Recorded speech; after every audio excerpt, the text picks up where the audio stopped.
Welcome to the Terrible Podcast with your hosts from SteelersDepot.com, where you can find all your latest and greatest Steelers news. It's Dave Bryan and Alex Kozora, always lit, talking Steelers. And now, here's Dave and Alex.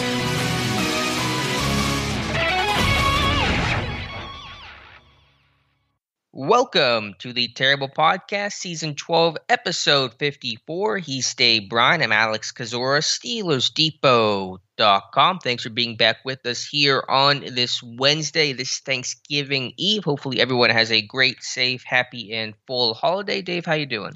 Doing good. My favorite holiday of the year, really is. Is it? Yeah, and I think I say that every year as well too. I really look forward to Thanksgiving, and even though don't do anything special, just sit around the house and watch football and all like that. But it is the my favorite holiday there. So happy holidays, everybody! And if you are listening to this on Thanksgiving, we appreciate your time. The annual tradition of eating a bunch of turkey and watching the Lions lose by 3 touchdowns. I mean, that is just tradition right there. Yeah, I don't know. Don't they play the Bears this time around? So it could. It's a good. Maybe by 2 touchdowns this time. I don't know. Maybe it could be an interesting game there for sure. But absolutely a good time of the year, and blessed to have the listenership on this podcast as well. Dave, a lot to talk about today. A little bit later in the show, we have a beat writer back on to preview the Bengals game. Of course, that man is Paul Dayner, who writes for The Athletic. You can follow him on Twitter at Paul Dayner Jr. So we'll talk with him and preview this Bengals team and this Bengals game a little bit later in the show. But first, we have a lot to discuss here, Dave. A flurry, a gaggle, you could probably call it, of roster moves made yesterday by the Pittsburgh Steelers. I'll run through them all here. Unfortunately, Steelers receiver / return man Ray McCloud has been placed on the reserve COVID list, the third Steeler over the past 2 weeks or so to be placed on that reserve COVID list. The team also signed tight end Kevin Rader from the practice squad to their 53-man roster. They signed tight end Jay Sternberger to the practice squad, former third-round pick of Green Bay, who did not have much success there, and also cut quarterback James Morgan, who was signed last week while Ben was in COVID protocol, not practicing and not around the team. So those are the roster moves there. Coward too. Oh, right. Rashad Coward getting signed to the practice squad as well. So those, I believe, are all the roster moves there. Again, highlighted by McCloud going to reserve COVID and Kevin Rader going to the 53, and that's likely because of the injury news on Eric Ebron, who seems to be bracing for surgery there that could shelve him for several weeks. Yeah, going to be interesting to see the fallout from all that. I think the latest report, Jeremy Fowler said that I think Ebron's getting kind of a second opinion on that. I guess Dr. Mel kind of framed it as a possible an MCL type injury there, and that if I think meniscus was her. Okay, a meniscus type injury there, and if indeed that's the case, hopefully that's the least of what it is, if anything at all. That there is maybe a possibility that later on this season he could return, but. It didn't. It sounded kind of ominous to start with, based on some of the Instagram posts that Eric Ebron had yesterday afternoon. There, I guess now it's just a matter of time before they get the final diagnosis, and I got by Saturday at 4:00, I would expect Eric Ebron to be on the reserve injured list, and then from that point he would at least have to miss the next 3 games, and then who knows where it goes from there. But I think the one way to look at this, that there's quite the potential that Eric Ebron has played his last snap for the Pittsburgh Steelers at this point, depending on the severity of this knee injury and what he needs to get done to correct it. And if he has, his last snap will be a touchdown that he had. I'm guessing that's when he got hurt, because he kind of took a shot low on that play. So I don't know for sure, but it appears that's when the injury happened. So if so, I guess if there is a way to go out, it is going to be through the end zone. But as Dr. Mel said, there is a chance for him to return, but you're right. I know Tomlin called him questionable, talking about Ebron yesterday during his Tuesday presser, but it sounds like he's going to miss several weeks, and them promoting Rader and signing Sternberger are very strong indications of that. Absolutely, and once again, you get we'll see what happens by Saturday at 4:00. But barring, I guess, kind of a surprise at this point, I would expect Ebron to be moved to IR by Saturday at 4:00, and then we'll just have to see how long from there. I mean, you missed the 3 weeks alone, and then how much rehab time's going to be involved there. Yeah, and I think Dr. Mel did a great job of laying this out. But I mean, if he does return, you would think it might be for the last game or two of the regular season would kind of be the best case scenario there. So strong indications based on the roster moves that they're going to be without Eric Ebron for at least the next 3 weeks and possibly even longer. Right, and with Rader, just a blocking type, special teams kind of guy, but I think a fine number 3. You do lose kind of that different skill set. You know, Canada talked up the difference in skill sets between Fryermuth versus Gentry versus Ebron. Rader's are a little more Gentry-like, a smaller guy, but kind of that mold, although a more valuable special teams guy. So I think you get an asset there, but you know, he's going to be more of that pure blocking type of guy, not someone who's going to run a lot of routes for this team. This is a big couple of 3 weeks for him in his NFL future, isn't it? You get to show probably some stuff on special teams. We'll see how this team decides to use him, if any, offensively. You would think it's not going to be much. You know, he I think didn't he get thrown to once earlier in the season? Right. First career catch, yeah. Right there. So you know, not going to obviously be used a lot in the passing game if indeed he gets snaps at all in offense, but. Kevin Rader's got to look at these at least these next 3 weeks here and think, man, if I want to continue to play in the NFL, I've got to really stick out on the tape. I can't have bad reps out on the field, and that includes special teams on top of it there. So a big couple weeks coming up for Kevin Rader. Definitely. Coward circling back to the team after getting claimed off of waivers when he was released earlier this season. It played guard exclusively, I should say, during the summer for Pittsburgh. J.C. Hassenauer dealing with that pec injury he suffered early in Sunday night's loss to the Chargers. Mike Tomlin calling Hassenauer questionable as well, but considering he called Ebron questionable, and it sounds like he's going to go to IR, it's hard to really evaluate where Hassenauer's at health-wise. So Coward, some interior depth at the position. Yeah, once again, this will be one of those things. We'll see what we'll probably be able to make a better diagnosis come Saturday at 4:00. If he stays on the active roster from that point, then maybe they can get him back in a couple weeks. If he doesn't, then you know, he obviously be gone for at least 3 weeks there. And man, they just Kevin Dotson out with that ankle, obviously on IR, going to miss at least the next 2 games from there. Who's your left guard? It's got to be Joe Haig, I think, at this point right now. I know Mike Tomlin was asked about B.J. Finney during his press conference, and in short, basically said B.J.'s healthy, just, you know, they got a couple of good guys to choose from over there, and it seems like Haig's going to be the one, and I would think that Finney's going to at least get a helmet, you know, assuming Hassenauer's out on Sunday, which I think we both agree is probably going to be the likely scenario there. Finney obviously would dress and be the backup next man off the bench interior offensive lineman there, and obviously your backup center to Kendrick Green. Yeah, and they'll probably have to call somebody else up. So Finney's not one man for 3 spots there. And on the protections yesterday, it was interesting. Carl Joseph not protected. They protected a pair of offensive linemen. I think Chaz Green was one of them, right? And then John LeGlue, who's the versatile guy who's played up and down the line, everything but left tackle this summer, was also protected. Yeah, and people probably, and the NFL and the Steelers officially, I think, list both those guys as tackles, and I think Chaz Green is more so at this point. I mean, you tell me. During camp, I know LeGlue was in there, but he is less tackle now than anything else. He can play tackle, I think, in the pinch and has in the past, but at this point now, with the kind of the few snaps that he took at center and a lot at guard there, that's the interior guy. So and they haven't used any elevations on him yet, and I think they have on Green, right? At least once there. So it would probably make the most sense that if they are going to elevate an offensive lineman on Saturday, it might be LeGlue, right?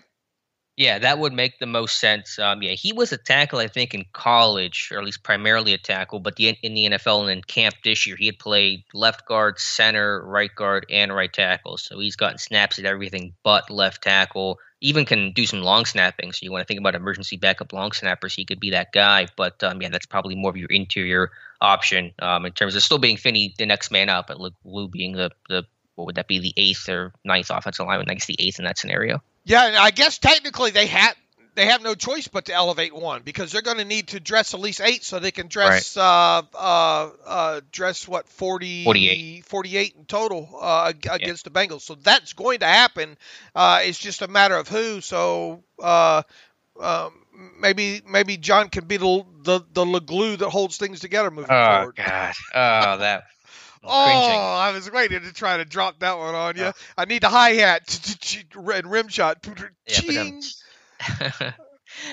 anyway, here let's talk about Jay Sternberger. That's a guy. That go real quick about Ray McLeod on the COVID list. We don't know close contact or anything along those lines. I guess it's early enough that technically, if vaccinated and all like that, he could potentially make it back. But if he doesn't, then the Steelers also had Steven Sims. They protected 2 wide receivers and 2 offensive linemen on a protection list on Tuesday. There, we'll obviously know by Saturday at 4:00. You would think Sims would be the guy again to get activated because he would probably be your return guy on top of it. Correct? Yeah, he's kind of that McLeod mold, smaller guy. He's got kick and punt return experience and value there. I mean, potentially, Anthony McFarland could increase the chances of him getting a hat because I think he's been in part, at least before Sims arrived, he was the team's backup kick returner. But you would expect they usually would like to have one man to do both jobs. And so Sims, I would anticipate being the guy, both kicks and punts, if McLeod does not get cleared. And once again, we don't know what close contact or what have you with Ray, but it does kind of sound like we should be prepared for him not to be available come Sunday. Yeah, if McLeod is vaxxed, and we don't know that for sure, we believe that's the case, but we don't know that, then close contact does not put you on the list if you are vaccinated. So if he is vaccinated, this would be for a positive test, but we don't know that. I mean, obviously, it's some speculation there, so we'll just have to wait and see what Saturday brings. What do you predict happens there with McLeod? Right. I mean, who knows with COVID protocol? It's the protocol, so we're all just guessing. So I just don't have the information there to make any sort of educated guess. All right, your thoughts on Jace?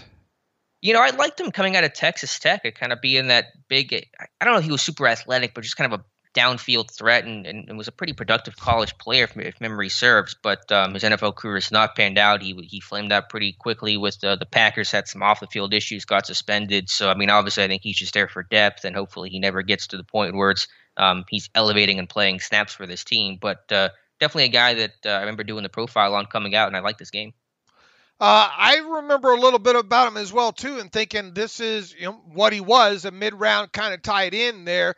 I don't remember getting too excited about his blocking overall. Normally, he was a athlete more than a blocker. Yeah, normally that stuff sticks out to me for sure when it comes to the tight end position there. But a guy that's I think got suspended a couple of games earlier this season here, was previously with the Washington football team. I don't think he saw any time with them either. So he's gonna next several weeks, obviously going to be on the practice squad at a minimum there. Now's the time for him to kind of make his mark, if you will, on the practice squad and prove that, if anything, at least he can be a reliable practice squad guy moving forward there. And here's the hoping that we don't have to see him get into any on the 53, but you never know how these things go. You're one injury away potentially from that kind of stuff happening.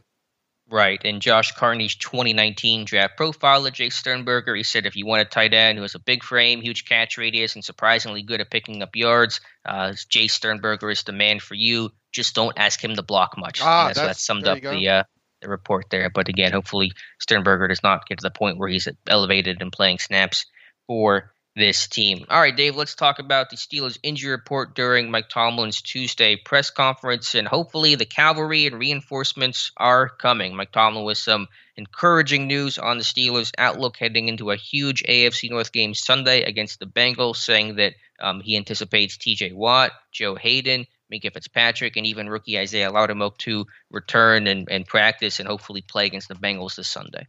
Yeah, here's the hope that all four of those guys get back, right? I mean, even Loudermilk, they need some guys that have a little bit of more experience in there than what they had this past week as well too. We'll see what happens. Maybe in the middle with a guy.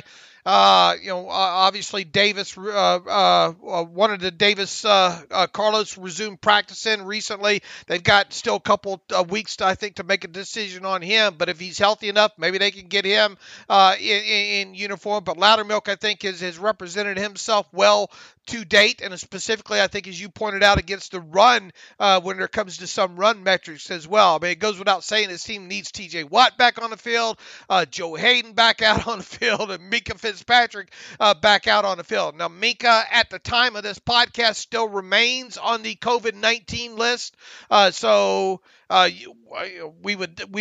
we'll see what the injury. Well, he won't be on the injury report today if he remains on the COVID list, because you don't have to list players on the injury report that are on the COVID list. So we'll just have to see how the week transpires here. Maybe a little bit of roster manipulation going on here, if you will, even though the Steelers technically have a 51-man active roster at this point, with both Ray McLeod and Minka Fitzpatrick on the on the reserve COVID list at this point here. But boy, there's no way they beat the Bengals if they don't get a couple of those guys back. That's for sure. And Watt's just kind of a vague post of his on IG, on Instagram. Seems like he's chomping at the bit to get back there, and they'll need him. And as we mentioned, boy, they need Hayden's experience, and obviously Minka Fitzpatrick's experience as well in that back end. Yeah, don't want to assume anything. Don't want to guarantee those guys will play, but it certainly seems to be trending in that positive direction. And you're right, against this Bengals offense, it's putting up big points, as we'll talk about with Paul here shortly. You need as many defensive guys as possible, and your stars like T.J. Watt, like Minka, and a really solid corner in Joe Hayden. So keep you posted, see what the injury report today brings, and go from there. And once again, we expect J.C. Hassenauer and both Eric Ebron to be on that injury report coming out of the game. Who got dinged up the other night?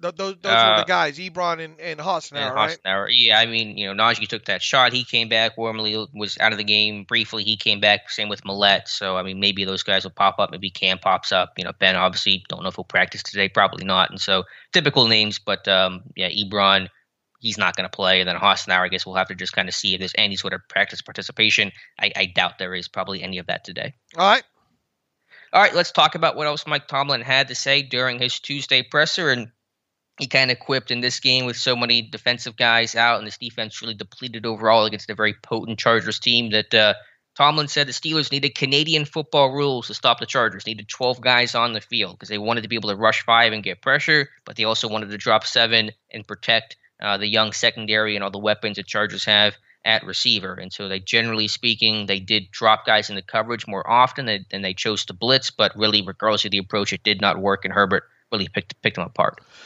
I wrote in my 5 keys post, and I think we talked about it on the podcast ahead of the game. I expected this team to kind of blitz at levels never before seen by man since at least the last 18 games.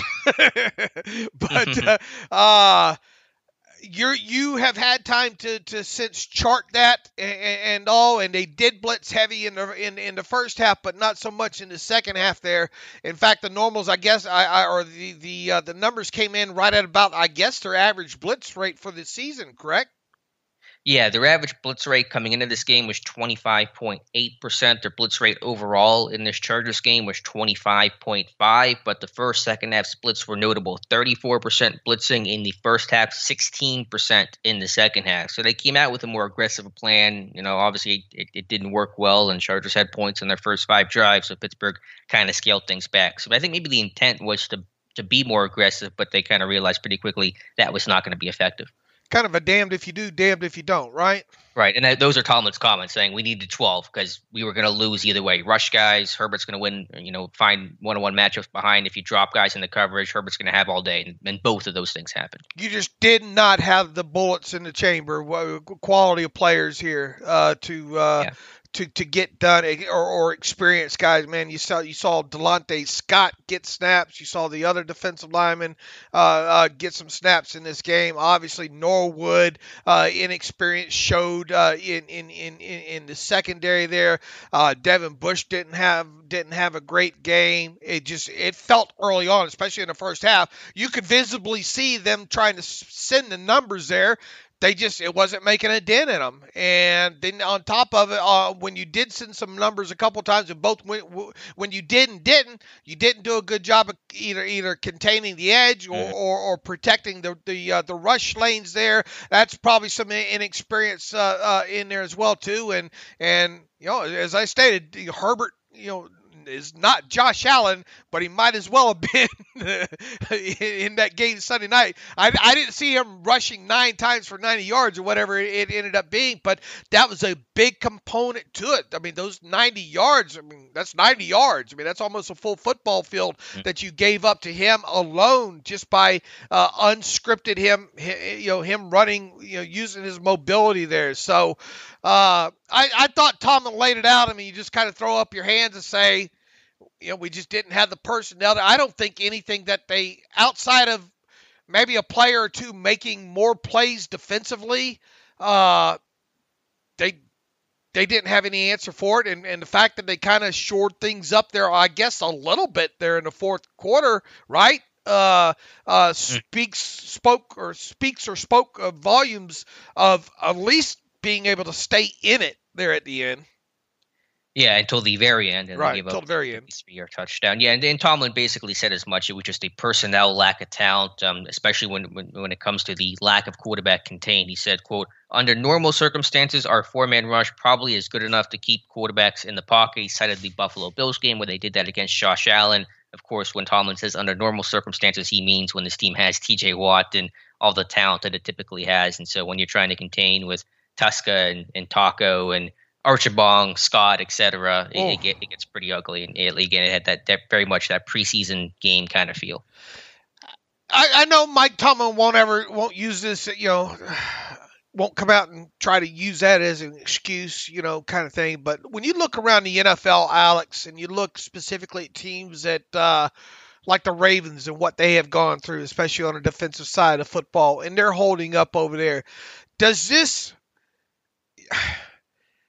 speak to maybe the Steelers not doing a good enough job on the back end of the roster?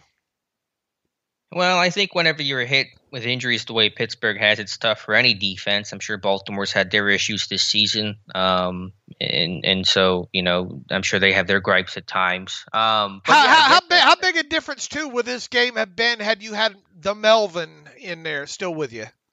Yeah, it certainly would have helped. We wouldn't have had to play a guy like Delonte Scott, or maybe, not play Taco or Tuska as often. And Ingram's a good player, and he's playing well for KC right now. So I don't know if it changes the outcome of the game, but it certainly gives you a better chance. So, yeah, I think whenever the chips are down and you're really hurt personnel-wise, that's when coaching really matters. And they have to try to overcome lack of personnel with a better scheme. And Tomlin said basically in so many words that they probably didn't change their game plan enough with all the new people, and kind of did the same stuff with the backups as they did with the stars. And they obviously you're not going to get the same results there. So Tomlin basically admitted that probably they should have done, I think he said, quote, should have done more out of their personality than what they actually did. And so I think that is a fair critique of coaching, because coaching really matters the most whenever you're, from a talent standpoint, you're the underdog. And I know everybody will keep trying to point back to injuries, but, man, I'm on Twitter all day. I know you are as well, too. There's some teams out there that are hurting that are still getting it done. You know what I'm saying? So right. I hate to use the injuries and attrition as an excuse. Now, obviously, Pro Bowl, not you weren't just missing defensive players, you were missing all pros in Minka and obviously TJ Watt, and then you look at the experience alone that Joe Hayden brings and potentially maybe getting people lined up in the right places, that matters as well too. But I just can't help but think, man, if they have a little bit more quality guys on the back end of that roster. And maybe it is coaching. Maybe shame on them for just trying to do some of the same stuff that they do with their normal guys there. Blitzing, whether you blitzed or didn't, really didn't seem to make a difference in this game overall. No, it did. Yeah, again, the issue with the defense this year, it has been more than ever reliant on those star guys for Watt to get all the sacks and Hayward to make all the plays and Minka do everything in the back end. And so whenever you don't have those guys, there are just fewer complementary pieces. You don't have the Bud Dupree that isn't the star at the TJ Watt level, but a very good player who can step up in those situations. I mean, Highsmith played a good game overall, but you get the point. You don't have those, where everyone's getting sacks, everyone's getting pressure. It's more concentrated to those star guys. And again, when you don't have those guys, obviously, then there's a bigger void there that does not get filled the way that it has been in past seasons. A lot of words yesterday by Mike Tomlin. Heck of an opening there. Really went in, obviously praises the opponent's side of football. It just seemed like he was filibustering to maybe not get to the question part of the press conference there. But, and with good reason, he went through the Bengals roster and all like that. I mean, this is a Bengals team that we're talking about this year that we're not used to kind of talking about. They're very well put together there.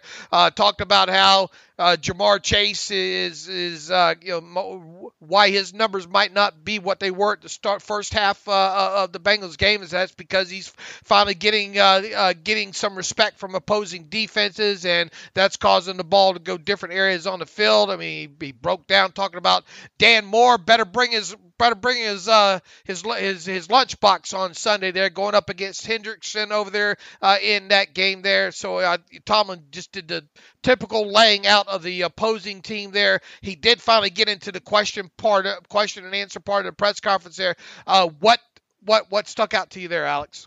Yeah, well, I do want to note, again, the way he opened it. I mean, yeah, he opens every presser by talking about the opponent as if they're the 27 Yankees, but he made it very clear that, this is a huge week for this team. And I know he always kind of implies that, but I think he emphasized it more, and that's probably the message he's sending to the team during that presser, and then certainly probably telling them that internally during their meetings, that this is a big week. I mean, you don't want to say must win, but it's pretty close to must win. AFC North opponent being 5-4-1, you don't want to drop to 5-5-1 in a very competitive division and conference. And so I think Tomlin, is making that clear, and I think he literally said we're not hiding from the fact that we recognize how important and crucial of a week this week in this game will be.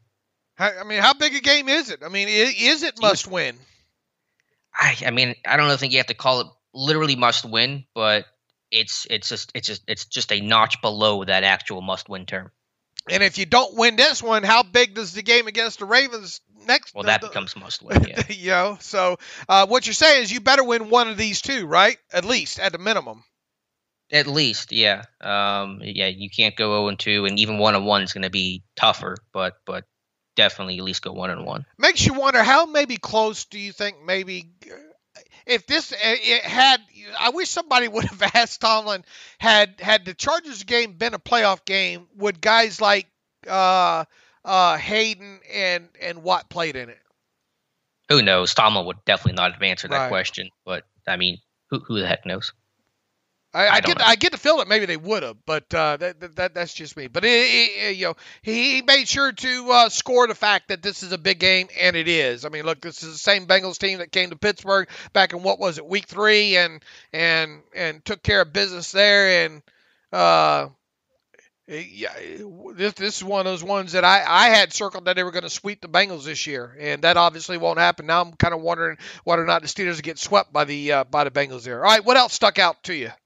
Yeah, I mean, the big thing was, and this question is becoming more and more recurring, and understandably so, Tomlin asked about Devin Bush's play and if he could evaluate that. And Tomlin, I think, summed it up in two answers, two portions, talking about his actual play, in which he said, quote, his play has been spotty at times. It hasn't been at the level of consistency that we would like or that he would like. And then he kind of broke off from that and said, what I've kind of said for much of this offseason and regular season is that just the fact that he's available and playing right now, I think, is impressive and should be commended, because this is a guy that was ready for basically day one of training camp. And you look around at the league about, Bud Dupree and Zach Banner and other guys that are coming back from ACL tears, and they weren't ready, and they weren't able to play the way that Bush has. And so I think there has to be some at least acknowledgement of that, of the work that Devin Bush put in. But ultimately, and what really matters is just overall the production and how you're playing on the field each Sunday. And obviously Bush's level of play there has been poor.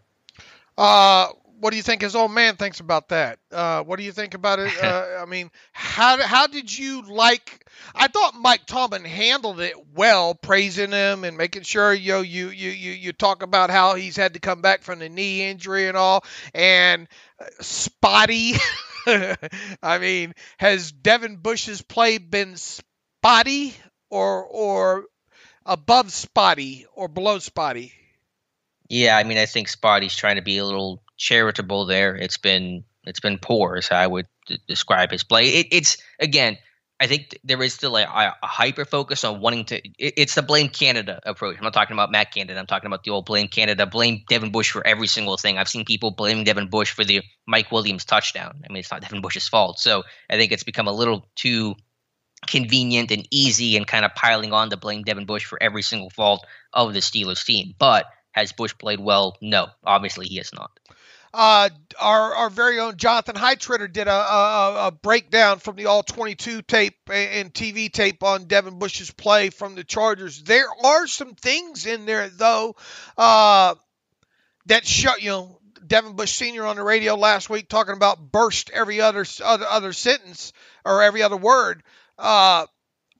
You do see some of that on the tape there, Alex. I mean, you do see some of the stuff that got Devin Bush drafted, that sideline to sideline, even on what was it, kind of a dump ball pass over to have been the left of the the left side of the Chargers offense, the right of the Steelers defense. There, you even see Bush kind of stutter step along with Eckler, and still kind of have that burst coming out of that still. And in short, I mean, is there anything on tape, at least in the Chargers game alone, that lets you kind of question the state of Bush's knee or his trust in the knee? Not really, and that's obviously a really difficult thing to try to read into because the only guy that probably knows about trust in that knee is Devin Bush and what's going on in his mind and his heart right now. Man, you agree on that play, right? That I just highlighted, or was there anything else? No, I agree. I mean, I think he had some very difficult one-on-one assignments against Eckler and option routes, and that's such a tough position for any linebacker to be in. But that is what Devin Bush was drafted to do, to be the eraser and win those matchups. So you're kind of competing thoughts there. There was a play in Week 1 against Buffalo where he went sideline to sideline, scraped over the top, made a tackle along the edge. And so, I've still seen athleticism and burst, and it's not like I don't think he's moving really slower in terms of open speed ability than past years. It's been everything else to me that's been the problem. It doesn't seem like his processing's right. It doesn't seem like his confidence in taking on blockers is right. Just from a schematics he's playing like a rookie in his first couple of games. As far as maybe some of the decisions is maybe he maybe trying to do too much at times. Yeah, I think there's been times where you feel like he's pressing a little bit. There's times where it feels like he's unsure, though, and there's times where it feels like he's not being aggressive enough. So I feel like the pendulum's swinging too much between trying to be over-aggressive at times, and there's times where he's trying to be too tentative and not screw up. And so it feels like there's been just that volatility in his game of just swinging one extreme to the other. I mean, it feels like he's getting worse as the season's going on, does it not? It does. I thought week 1 against Buffalo, thought he played well overall. I was really happy he was back, and so it feels like there has been a slide. And I don't know if that's just attrition, and I don't know what that is. I mean, maybe that's a mental thing or not, but I think you're right. You get into, I mean, they're not going to do anything with him right now. I mean, they can't, they can, but they won't. At least these next 2 games. If he doesn't play well in these next 2 games, what do you do? I mean, why couldn't you do it now? I mean, what's preventing you from waiting until 2 more games to start thinking about it? I suppose. I mean, I would consider it, but no one gives a damn what I think on it. Right. I would seriously consider putting Robert Spillane on the field more. And look, I know there's liabilities in there, but at least that guy will play downhill, right? I would put Spillane in base 3-4. I would play him there. I wouldn't play Bush. I'd have Spillane and Schobert. And then in nickel, I would still keep Bush on the field. I think that pares down Bush's role a little bit, maybe kind of helps with the processing and kind of focusing on a more specific package while getting Spillane out there in more run-obvious situations. because Spillane will take on blockers, and Spillane will play downhill for sure. There, I would consider it. I certainly would. But do you think they will? Not at this point, no. But you do wonder, okay, at what point what would have to happen for there to be a change? And listen, Spillane cannot run with guys. He was trying to run with Eckler a couple times and Dime on Sunday, and he cannot run at all. And Devin Bush can run a lot better than Spillane can in man coverage. But in terms of, because of this run defense overall has struggled so much, I think you want to get your best run defenders out there. And so personally, what I would do to start, I would have Spillane play in 3-4. So I'd still play Devin Bush. I play him in nickel, maybe in dime, depending on the situation. Spillane's kind of gotten work there. It's been a rotation. But Spillane in base, Bush and nickel is kind of where I would change things. Man, this kid's got, 7 games left in the regular season, right? And, I mean, we both have agreed for, I think, quite a while now. It's not looking great for him to have his 5th-year option picked up. I mean, there's time. He's got time to turn it around, but these next 2 AFC North games would be the perfect time for him to force us to stick our feet in our mouth, right? And you just wonder if he can do it, though. I mean, you look on the tape and you try to be as objective as possible in looking at it. And I think Jonathan did a great job of kind of pointing out the positives with it, but there's some aspects of his game that I feel are not related to his knee that are concerning. Yeah, I hear you. Again, I think there is a bit of a piling on from Steelers Nation about that everything is his fault, and it isn't. But I think it doesn't mean that Bush is playing well. He's not. He is struggling out there, and maybe a change is needed. People say I have this thing against Bush. Every time you criticize, a player, people think, oh, you hate. Hey. Look, I would love nothing. You hate to see this team not hit on a first-round draft pick, specifically.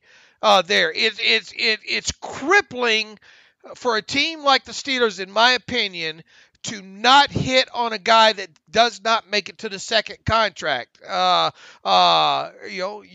saw it with Artie Burns. You saw it with, I mean, go through them. I mean, I guess Jarvis, Edmonds is seemingly headed down that path. Ryan Shazier for injury aspects of it. Obviously there, it's a team that does not participate heavy in free agency like the Steelers, that builds to the draft and are very reliant specifically on their first rounders sticking around 8 years at least. I root for the kid. Yeah, I want to see him turn this thing around. But at the same aspect, we owe it to the listeners to give them an honest week in, week out. Not just try to protect them from buying a number 55 jersey. That kind of thing there. And at this point, it has reached the level with Bush where it's very, very concerning. And you really wonder, look, you're not going to cut him. You get into barring him doing something stupid during the offseason, even if you don't pick up his 5th-year option, you expect him to be on this team in 2022. But, is he hurting you when he's out on the field in 2022 is a question you're going to start asking yourself at some point here in these next several weeks if he doesn't turn it around. Yeah, just let the rest of the season play out and go from there. But again, I do want to commend Bush because, man, to tear your ACL of last year of all years, your first major injury, it's during COVID. It's such a lonely thing when players get hurt and they're part of the team. They're integral guys. He was the play caller. Like, he was the guy defensively last year, the hub of communication. And to go from that in an instant to just being an injured guy, not being involved nearly as much is such a difficult thing to do. Again, during COVID, you can't be around your guys much in general. You had the injury on top of that. To spend this offseason to work out, rehab, put in all those work, long hours, late nights, early mornings that no one ever sees to get back and be ready for day one at training camp is super impressive. And I don't think we talk about that enough. I talked about it earlier in the summer when we were talking about Bush's tweets and all that. I was trying to focus on the other stuff Bush was doing that really shows dedication and maturity and work ethic and commitment to the game. But at some point, you have to put all that aside and just say, how well is he playing currently? And it's not well enough. All right. What else to Mike Tomlin? We'll have plenty of time to talk about Bush moving forward. What else did Tomlin have to say? Yeah, Tomlin asked about offensive play calling. I got some good questions about what is his involvement and role in terms of the Steelers' offense. Obviously, we know Mike Tomlin, a defensive-minded head coach, has a heavy influence on the defense. Was asked, do you suggest calls offensively to Matt Canada? And Tomlin's answer was, I do more than suggest at times. And so that was a good retort there from Mike Tomlin. Do you think he tries to do too much? I mean, this is not new. We've seen the inside the NFL clips and hollering at Todd Haley through the headset. I'm sure he's highly suggested plays for Randy Fichtner to call in the past as well too. None of this is new, but do you think Mike Tomlin tries to at times do way too much in terms of being a coach on game day? Yeah.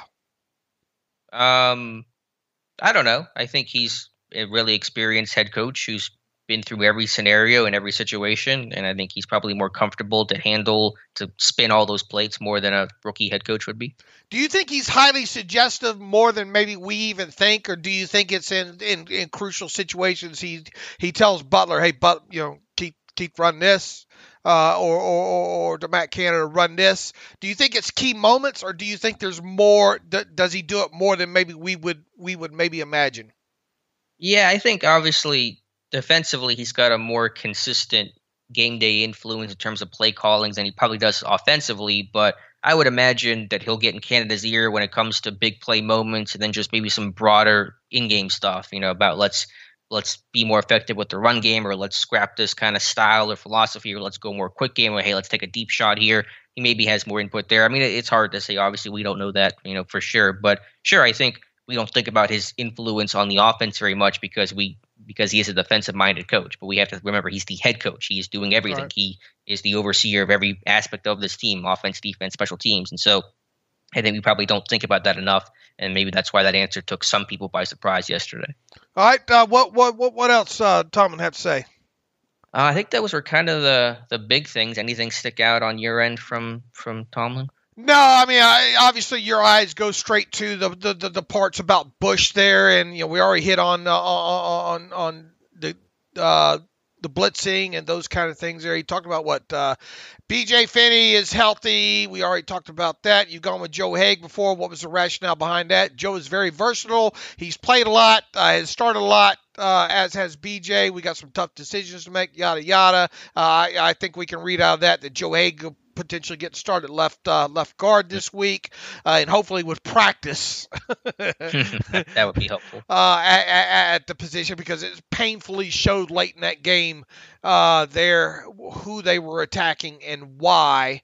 Let's see. He did talk about Isaiah Loudermilk and said that he was in line to play more before obviously that groin injury mid-practice last week, and the snap counts and evident of that against the Lions. He played a career high 35% of the snaps. And again, the charting that we showed that when Loudermilk's on the field, the Steelers' run defense is allowing just 2.9 yards per carry, easily the best mark on the team, even better than Cam Hayward. I know that is a big, broad number that lacks a lot of context there. It's not solely because of Loudermilk, but if you watch the tape and you see some of these bigger metrics, Henry Mondeau is allowing, or not that he's allowing, but when Mondeau is on the field, the defense is allowing 7.2 yards per carry. When Loudermilk's out there, it's 2.9. So a very stark, obvious difference there. So I think Loudermilk's play and the numbers kind of show that he's doing a good job and playing solid, consistent run D. All right, and he'll obviously, if he's able to play, we'll certainly get to look that whole defense. I mean, Joe, that Bengals offense seems to be running downhill right now, right? So Joe Mixon, I mean, the rest of that offense is really, really playing well. So I guess it's time to kind of segue into middle of the show, right? Yeah, let's talk to our friend Paul Dayner, who covers the Bengals for The Athletic. You can follow him on Twitter at Paul Dayner Jr. We have a good conversation with him about a half hour, so let's take a break and come back with Paul. Okay, welcome back to the Terrible Podcast. It is Wednesday. It is week 12 of the NFL season. It is Steelers versus Bengals, part 2. And that means we are pleased to have back on the show once again Paul Dayner Jr. Paul writes, covers the Bengals and has for years. Right now, he's been doing it the last several years for The Athletic. You should be following Paul on Twitter right now. And if not, make sure you do so at Paul Dayner Jr. That's Dehner and the Jr. after it. Paul, once again, welcome back to the Terrible Podcast. Happy holidays to you. Happy holidays to you guys. Always be back on with you. Our pleasure for sure. Real quick, what's your thoughts about Cincinnati and their rankings in the polls right now? Oh, the UC, yeah. I mean, they have a heck of a team, man. Luke Fickell has built quite a powerhouse over there, considering where they came from, and they're where they belong. I think they've earned it. I think all you can do is go out and win, and it's hard to find too much more of an impressive win on anybody's resume than what they went and did in South Bend.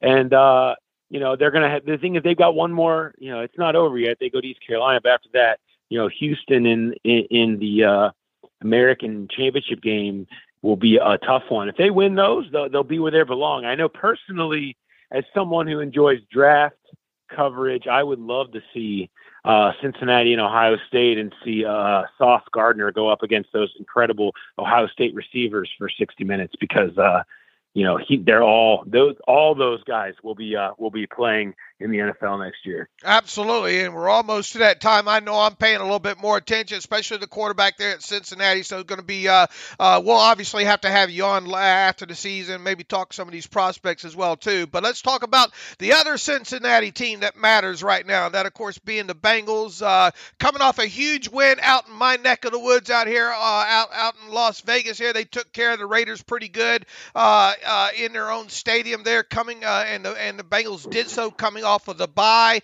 and that win came on the heels of 2 losses in a row, one being to the Jets, and then obviously the other one to the Cleveland Browns there. Did that bye, I mean, there's no such thing as a bye coming at the wrong time, I don't think, from my memory there, but did that bye come at the right time there, and what happened? Obviously this team seemed to be flying along pretty good, and then they, back-to-back losses.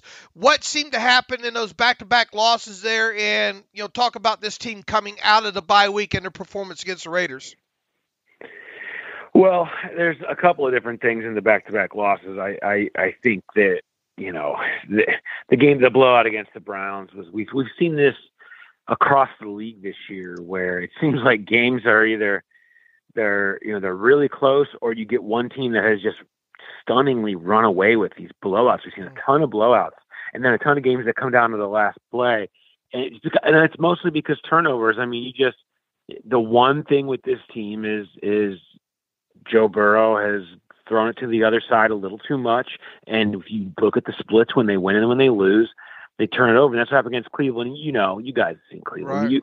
You play from behind against them, you're just toast. They're going to just shove Nick Chubb down your throat, and Myles Garrett and Javen Clowney are going to eat off the edge when they know you can have to pass. It's just you can't play that way. And it went from bad to worse, and suddenly it was, they were getting blown out despite the fact that they actually offensively were moving the ball up and down the field. On the Browns, they just, turnovers killed them, and turnovers killed them in the game against the Jets. They were up 34-23 with 7.5 minutes left in New York. And that is, they had been in the same situation with a double-digit lead in the fourth quarter in the last 10 years, I believe it was, 74 times, and had only lost once. Well, now it's twice. And it has to happen by a series of almost, unbelievable things. And it was one really bad turnover where they got picked off in their own end, basically in a situation where they were about to try to run the clock out and salt away a win. And it changed everything. And so I think there was some circumstantial stuff. They didn't play with the same urgency they did on the come up a little bit. But all that said, that's why the Vegas one was so big. It did get them back kind of feeling that momentum that they had earlier in the season a little bit. Paul, you've obviously got a good beat on this team and have for a while here, and especially since Joe Burrow has come in here. What is the thing just overall about this 2021 team that maybe has surprised you the most at this point of the season, and which one area has maybe not gone in the direction that maybe you thought originally it would with this team just prior to the season kicking off here?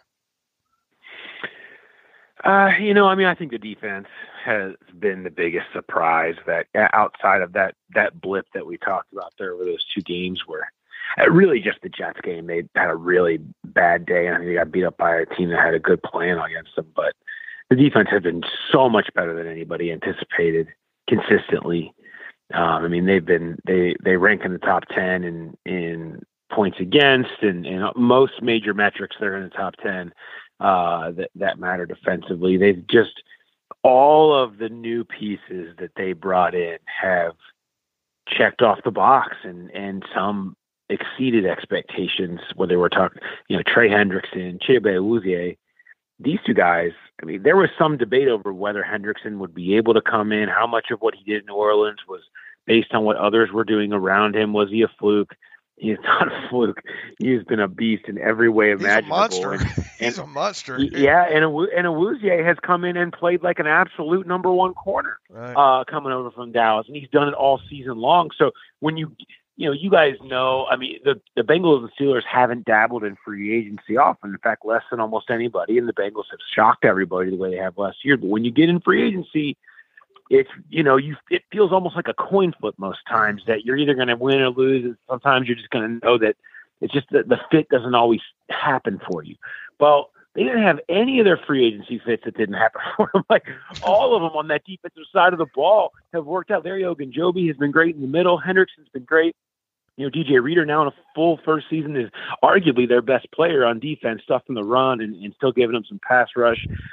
All of these guys that they went out and got have really paid off and turned them into the defense they are now. That's a surprise. I don't think you could have anticipated them having a defense that was this formidable, considering where they were the last two seasons.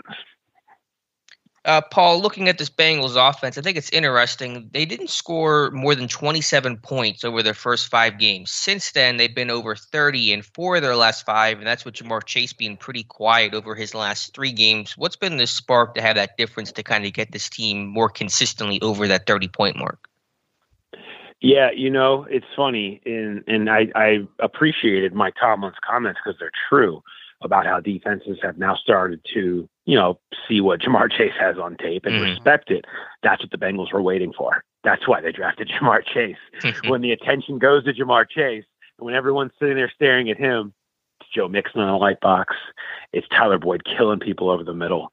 It's T. Higgins starting to get himself going. They've really found a nice connection with C.J. Uzomah. He accentuates everyone else.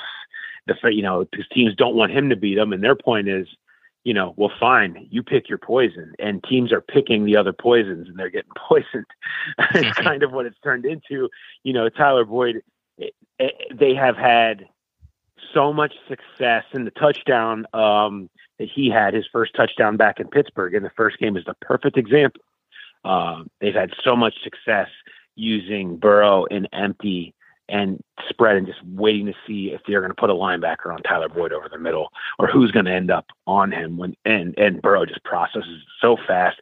Boyd gets open so quick. He's just killing people on third downs.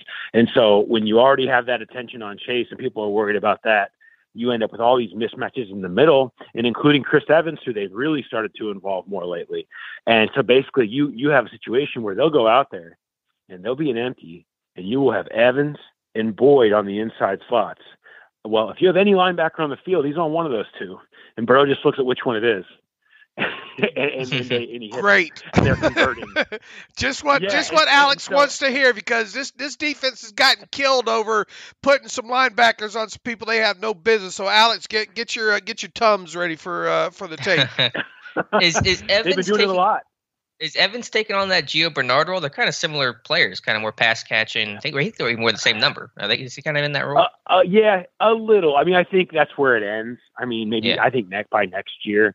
Right now, though, I mean, him and Samaje Perine have kind of been splitting the extras that Mixon isn't taking, but Mixon is playing a higher snap rate than any point in his career. He's really a workhorse now, and he's out there on third downs a lot too. But they've really had success throwing to Perine. They really like him. You know, he's a big back, but he's got nice hands, and they've really been able to use him to catch and to convert some third downs when he's out there. So they like him too. But obviously, when they get into the pure third down, want to spread it all out, you know, they will bring Evans out there because he's so dynamic in the pass game. But really, what a big thing that happened for them was a game at Detroit where he actually catches a touchdown pass early, where they had a 4th and 1 at about the 25, and they just had Evans on the outside of the linebacker, and Burrow just audibled out for him to just go get it, and he blows right by the linebacker for an easy touchdown. Well, that wasn't the play of that game. They had a deep ball to Jamar Chase that Evans was called in to pass pro, and he stands up a linebacker coming in. Everybody knew Chris Evans could run by linebackers and catch touchdowns. Mm-hmm. But the fact that he could go out there and hang in there hard and pass pro and handle his business earned him a lot more snaps and earned him more respect for them being willing to put him out there, because it's not a thing where they're just putting another receiver out there. They are putting a running back who can block in the backfield, but also split out. And that's really where he becomes a dangerous player, because then he's such a good chess piece. Yeah. I can hear Dave saying the word fungible to himself there. Chris Evans, a later round pick and playing pretty well. That's right. Paul, you mentioned all the weapons that the Bengals have, and obviously, you know, highlighted by Joe Mixon, Chase, etc. I know you mentioned T. Higgins, but it feels like his name kind of gets lost in the shuffle of all these weapons. How would you describe his sophomore year? 2 touchdowns the first 2 weeks, hasn't scored since. Have you seen a big sophomore leap, or there is maybe some of the quote-unquote lack of production because of all the weapons, or how would you just kind of sum up his second year? Yeah, it's been disappointing. I think, you know, he came in and so focused and had such a great offseason and was in such great shape and really reworked his body and really seemed primed to have a massive year. Well, Chase took so much of the attention. And then he had a little injury in the middle of it that he missed a couple of games, and it was kind of hard time getting him back. I think they're still trying to figure it out. They're featuring him a lot more lately.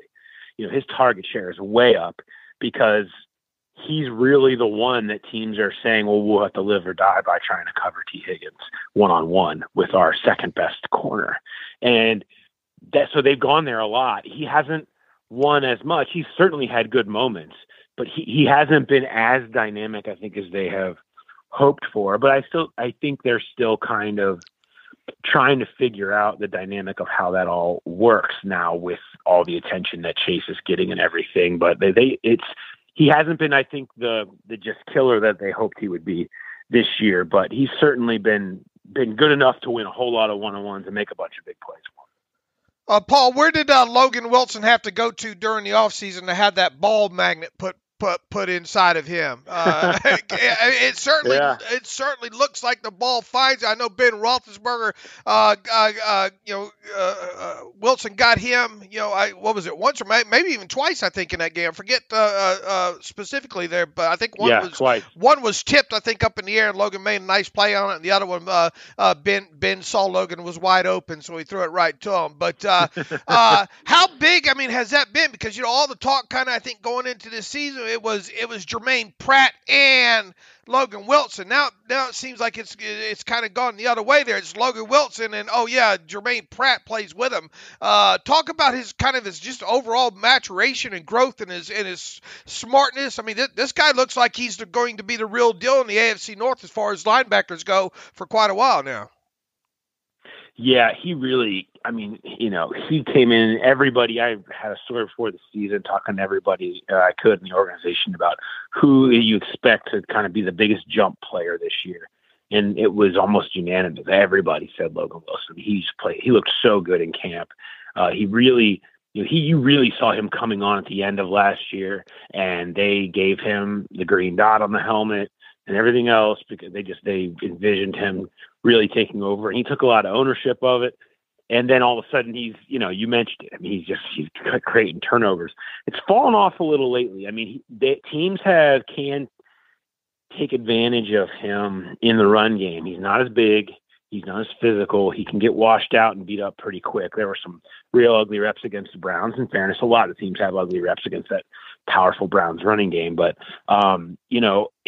we haven't seen the turnovers as much come to him lately. And as a team, they've really needed more of those. They have not. It's the one area. Defensively, they haven't created enough. And offensively, they've given too many up. And so that's kind of the one area they want to kind of see him get back to it. And teams have kind of picked on the linebackers a little bit of late, whether it be with short stuff, underneath routes, and then running right at them to try to see if they can take advantage of some of the issues that they've been having. They're thinner there too. They have Wilson and Pratt, but a lot of their depth has been wiped out. Akeem Davis-Gaither and Jordan Evans are both out for the year with injuries. So that, there are some issues there at that position. Paul, the Steelers offense was able to move, I shouldn't necessarily say move the football. The offense was able to score some points. Luckily, they had some short fields to work with against the Chargers in that game on Sunday night there. When you look at the Bengals defense overall, and if you just stat scout them, you would probably say, man, you probably don't need to try to run on this Bengals defense. But then on the flip side, you say, well, man, this pass rush you look at those four guys up front. Why in the heck do you want your quarterback to drop back 40 times a game, especially with the Steelers offensive line against that unit there? And then you roll through the tape a little bit more and you see this Bengals defense getting crushed by explosive runs of 20 yards or more. I think Chubb hit him for like 70 something. I think Aaron Jones hit him for like 57 or whatnot. I mean, they're littered with some explosive runs on top of it there as well too. What is the best way for this Steelers offense to maybe try to attack this Bengals defense? Is it to maybe try to go heavier against them and keep those linebackers on the field, keep Mike Hilton off the field, and just try to bludgeon away a little bit at this defense and try to play ball control? How would you try to attack this defense if you're the Steelers offensive coordinator? Which, by the way, are you looking for a job? Yeah. So you're saying there might be I could go into ZipRecruiter on that one. Yeah. I mean, I still think the strength of this Bengals defense is their run defense. You mentioned the explosive. They have gotten hit with those. You'd be hard pressed to find a team the Browns haven't done that to at some point this year.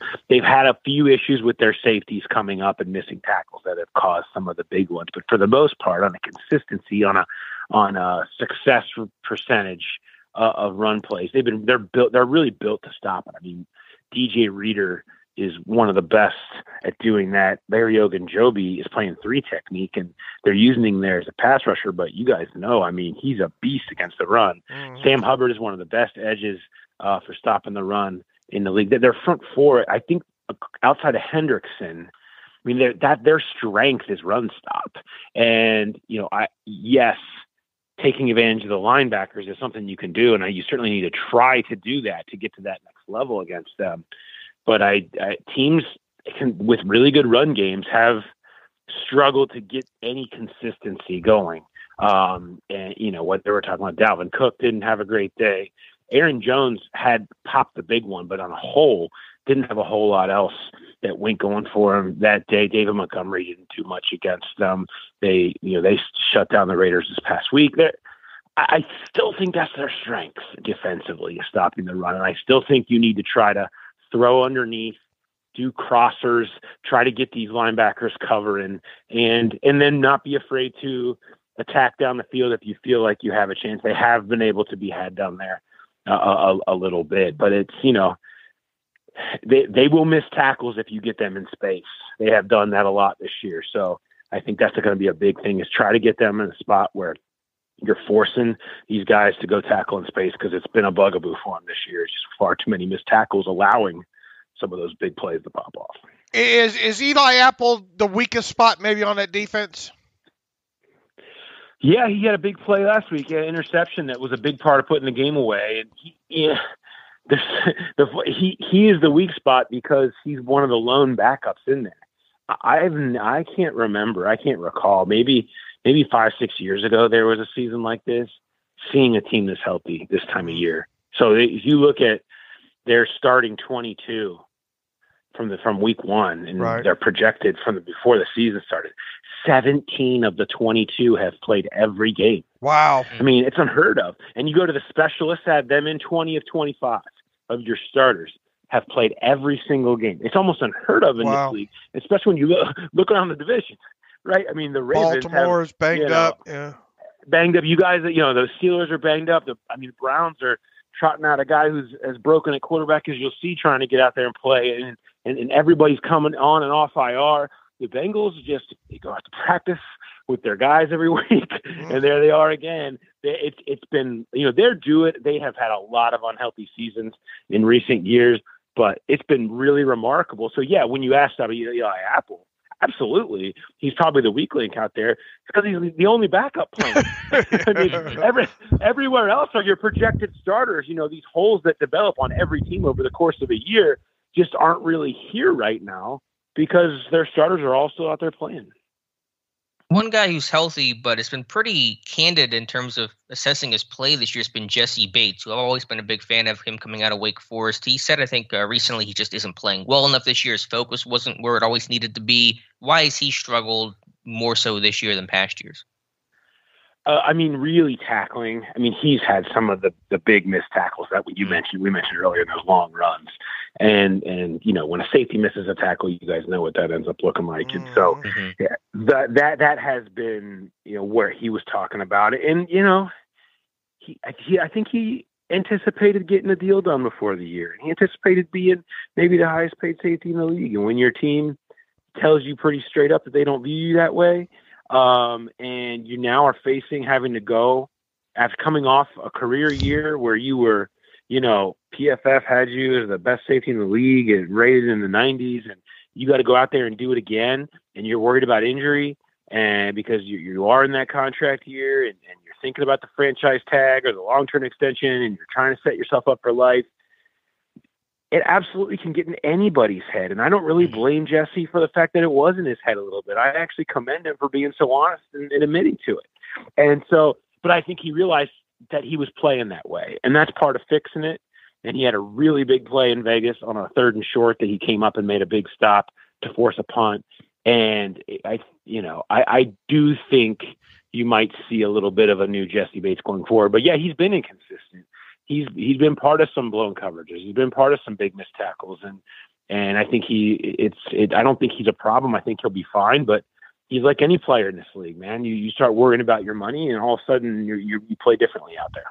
For sure. Still a big threat in my book. My last question for you, Paul, then I'll let Dave finish things out. Obviously, you guys have drafted better, and the free agent acquisitions have had, as you mentioned, Hendrickson, Awuzie, etc. But has there been anything Zach Taylor has done from a coaching and approach standpoint to kind of turn things around? Because I felt like, before this season began, he was on the hot seat. If this was a bad season, he was going to be gone. And it feels like his job's obviously a lot more secure right now. Has he done anything specifically to kind of change his approach to help turn this team around?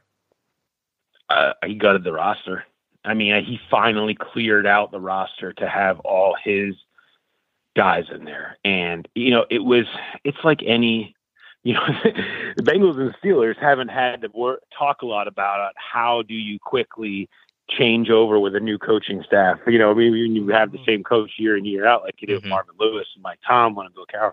But, that's last season, I think he would have liked for that roster to look like this year's. Instead, there were still a lot of holdovers from the previous regime, and it's just hard to build your new culture and your new everything when there's some people that are just inherently not going to be bought in to what the new guy's trying to sell, and they've been around here for 8 years and don't tell me how to do things differently.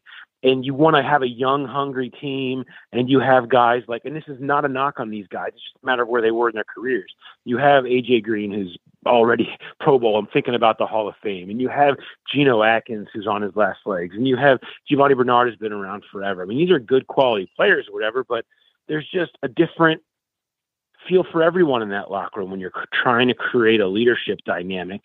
and these new guys come in that you want to be your leaders. The Von Bells of the world who's 26 and is a natural leader. Sam Hubbard, who's been here and is a natural leader, but they walk in the room and there's these 10-year pros who might be Hall of Famers standing there. You're not going to all of a sudden jump in and be a leader and call this your team and take control of everything and the way people practice, the way people play. And then last year you had the Carlos Dunlap dynamic where he blows everything up mid-season. It's a total disaster internally. Well, all that's gone. They wiped all of it out.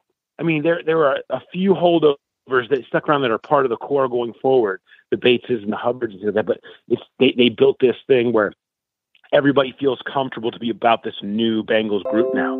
And they have one of the best chemistry, about the best chemistry I've seen here in forever. I mean, it really is impressive. And I think it shows, and they've leaned on that all year, and it has showed out in the way that they have kind of, all the drama that you see going around the rest of the league, whether it be Cleveland or wherever, people is complaining, and there's Instagram posts, and there's I'm not getting the ball and trade me, all that.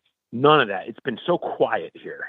It's just a bunch of guys that I think really like practicing. They like the process of football. They like playing hard, and they really are excited about Joe Burrow and the direction that this young team is going. And I think that shows in their ability to kind of steer the ship through the rough waters. You know what I mean? And so that showed itself in Vegas.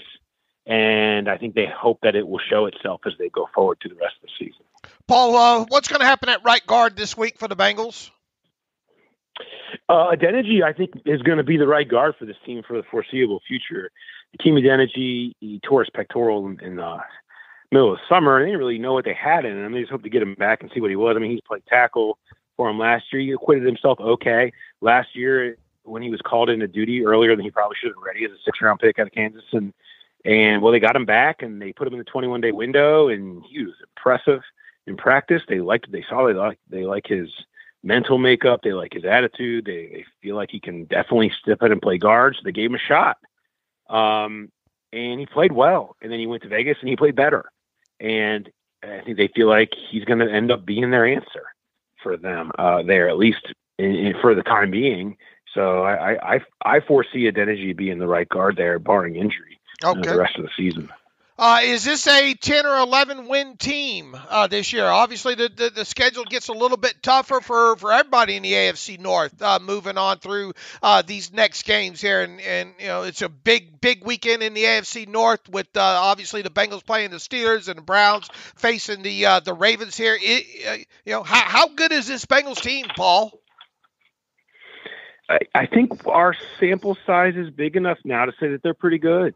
I mean, I think you could have made an argument for some schedule magic early. They kind of got lucky in squeaking out a game against the Vikings, and the Steelers. You guys were in a bad way in that week 3 health wise, and you can look at some of the other wins. Jacksonville, they had to win at the gun, but now once they went to Baltimore and won 41-17, and they've gone on the road. They're 4-2 away from home. Now they went on the road to Vegas. They lost coming off a bye 5 years in a row, and they kind of put that behind them. They've got a winning streak against the Steelers. They got a winning streak in prime time. They won coming off a bye. They're winning on the road. They've got a quarterback who is playing at a top 10, 15 level consistently in ascending. They're healthy. I just think you've seen enough to know that they're going to continue on about the same path they have been, and that would put them in that 9-8, maybe 10-7 range. I think is probably we see the schedule is harder for them, but 5 of their next 6 are at home. I mean, they're going to be playing a bunch of games in their own backyard here, and they're all going to be meaningful. And it's been a long time around here since 2015 since you can really say that. All right, it's time to put you on put you on here. 2009, I think, was the last time the Bengals swept the Steelers during the regular season. That was before this show even got started. I think the show got started in 2010. So what's going to happen at Paul Brown Stadium? Is the Escalooser going to be in main prime form there, or do the Bengals win this one and once again, do something that they haven't done since 2009. What's your thoughts on the game and a score prediction, please? Well, I'll top you on the how long it's been. How about the Bengals haven't won 3 straight against the Steelers since December 2nd, 1990. Wow. I was 4 years out of high school then. And I was not alive. Alex was not alive. Yeah. I mean, it's been a long time since we've seen the Bengals be big brother in this rivalry that's always been big brother, little brother, with the little Bengals looking up. And so they haven't played great as the hunted this year. When it turned after Baltimore, they had their two losses and didn't look super. I think they've matured and learned from that a little bit. I still think they have the advantage because of how healthy they are.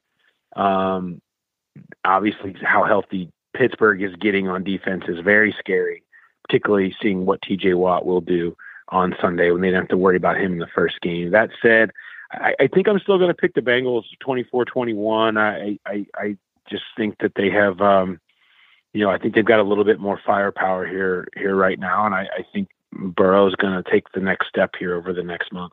All right, fair enough. Paul, what's the best thing on the Thanksgiving plate, and what's the thing that you just can't have on the Thanksgiving plate? I'm a stuffing guy. I don't know that there's many of us out there, but I love even just make me the box of stovetop. I'm cool on that. Like whatever. The homemade is fantastic. I will have both, but I love hitting up the sides, and stuffing is always my it's always my weak spot. What? Get those cranberries out of here.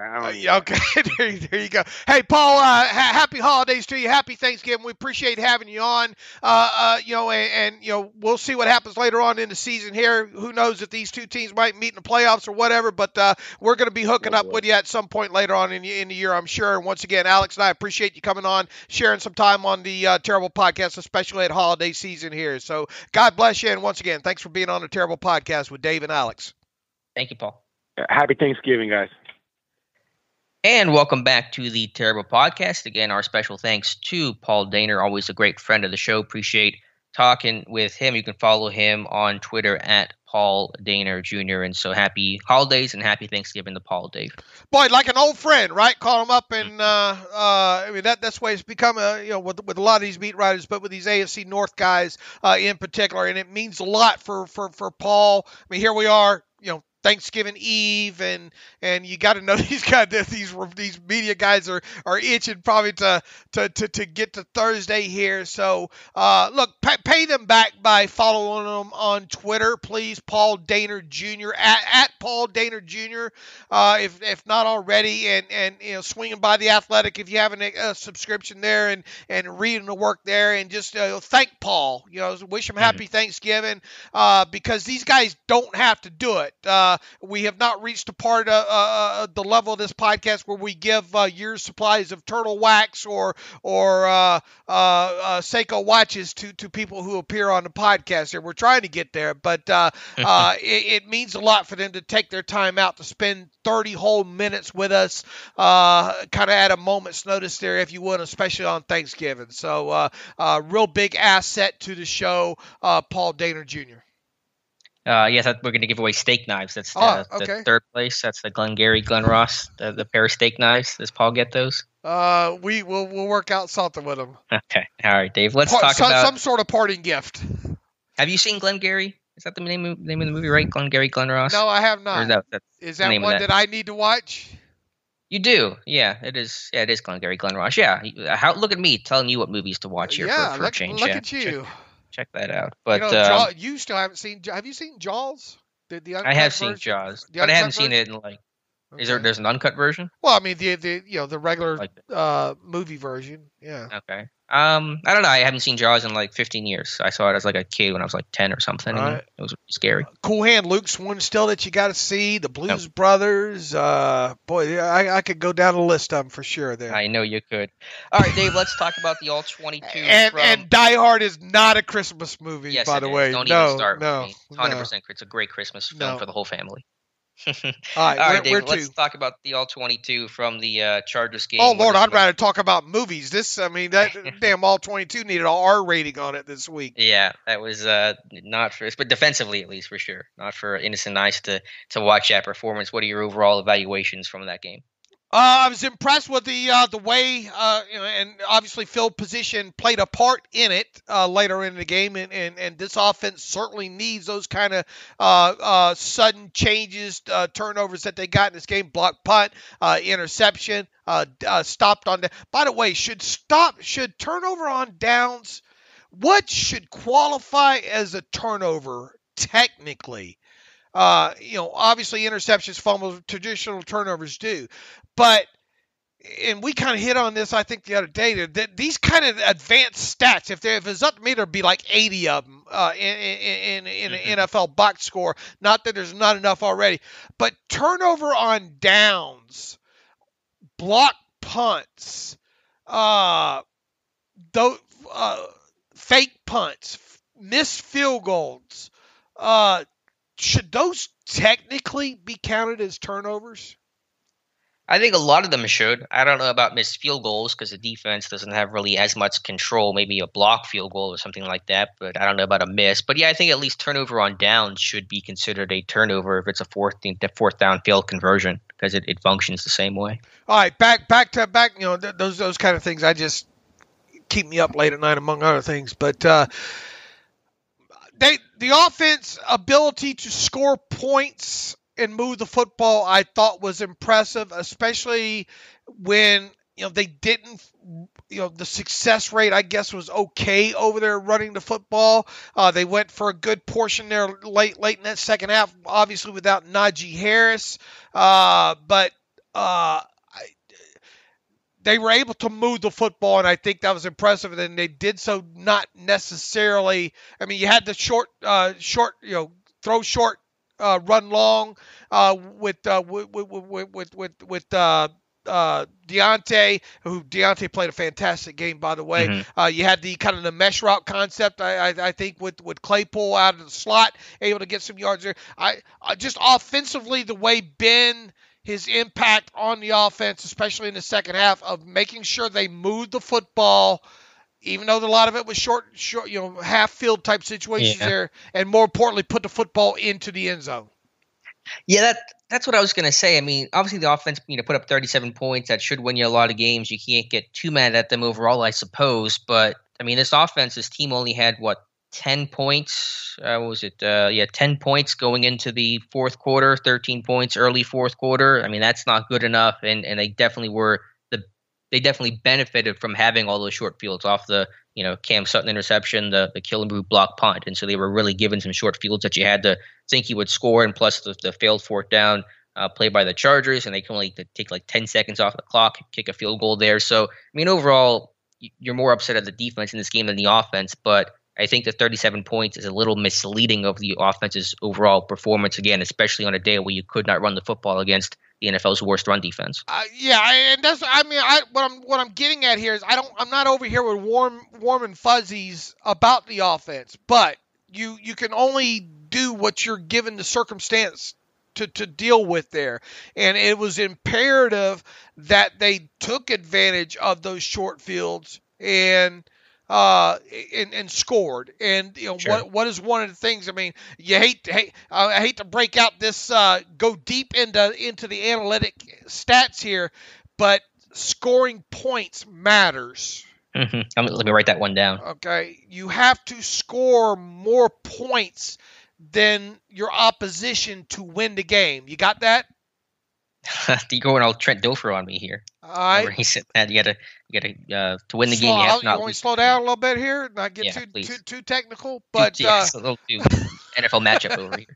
I mean, you hate to boil it down like that, but I mean, once again, the offense job was to move the football on those short fields, and that plays a lot into what's going to make this team, or what has made this offense successful so far this season, and will continue to make this offense hopefully successful the rest of the way, is capitalizing on short field situations here, because they're just not built to move 75 yards for a touchdown throughout the game there. So I think the thing that stuck out to me was the fact that and look, they weren't great to open up this game in the red zone, right? We talked about that 1 of 3. I think to start, then they finished obviously stronger from that point forward. So not having Najee, the running game obviously wasn't, it was good enough from a successful run standpoint, but it still feels like 3 and 4 yards in a cloud of tire dust in there.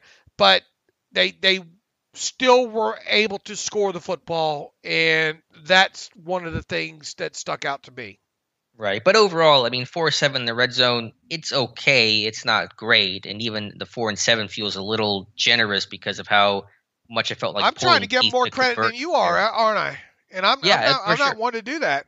Yeah, and again, 37 points. I think Ben played well. Deontay played a heck of a game. Again, 37 points should win you a lot of games. So I'm not trying to downplay it too much, but I think the 37 points is also a bit misleading because of all the short fields Pittsburgh got and just the overall clunkiness and the red zone inefficiency. And again, even on the one scoring drive, it takes 5 plays and a PI on a 4th down and some really just ugly play calls down there. So I just felt like if there is such a thing, an uninspiring 37-point offensive performance. Boy, you had your offensive line going up against a ravaged.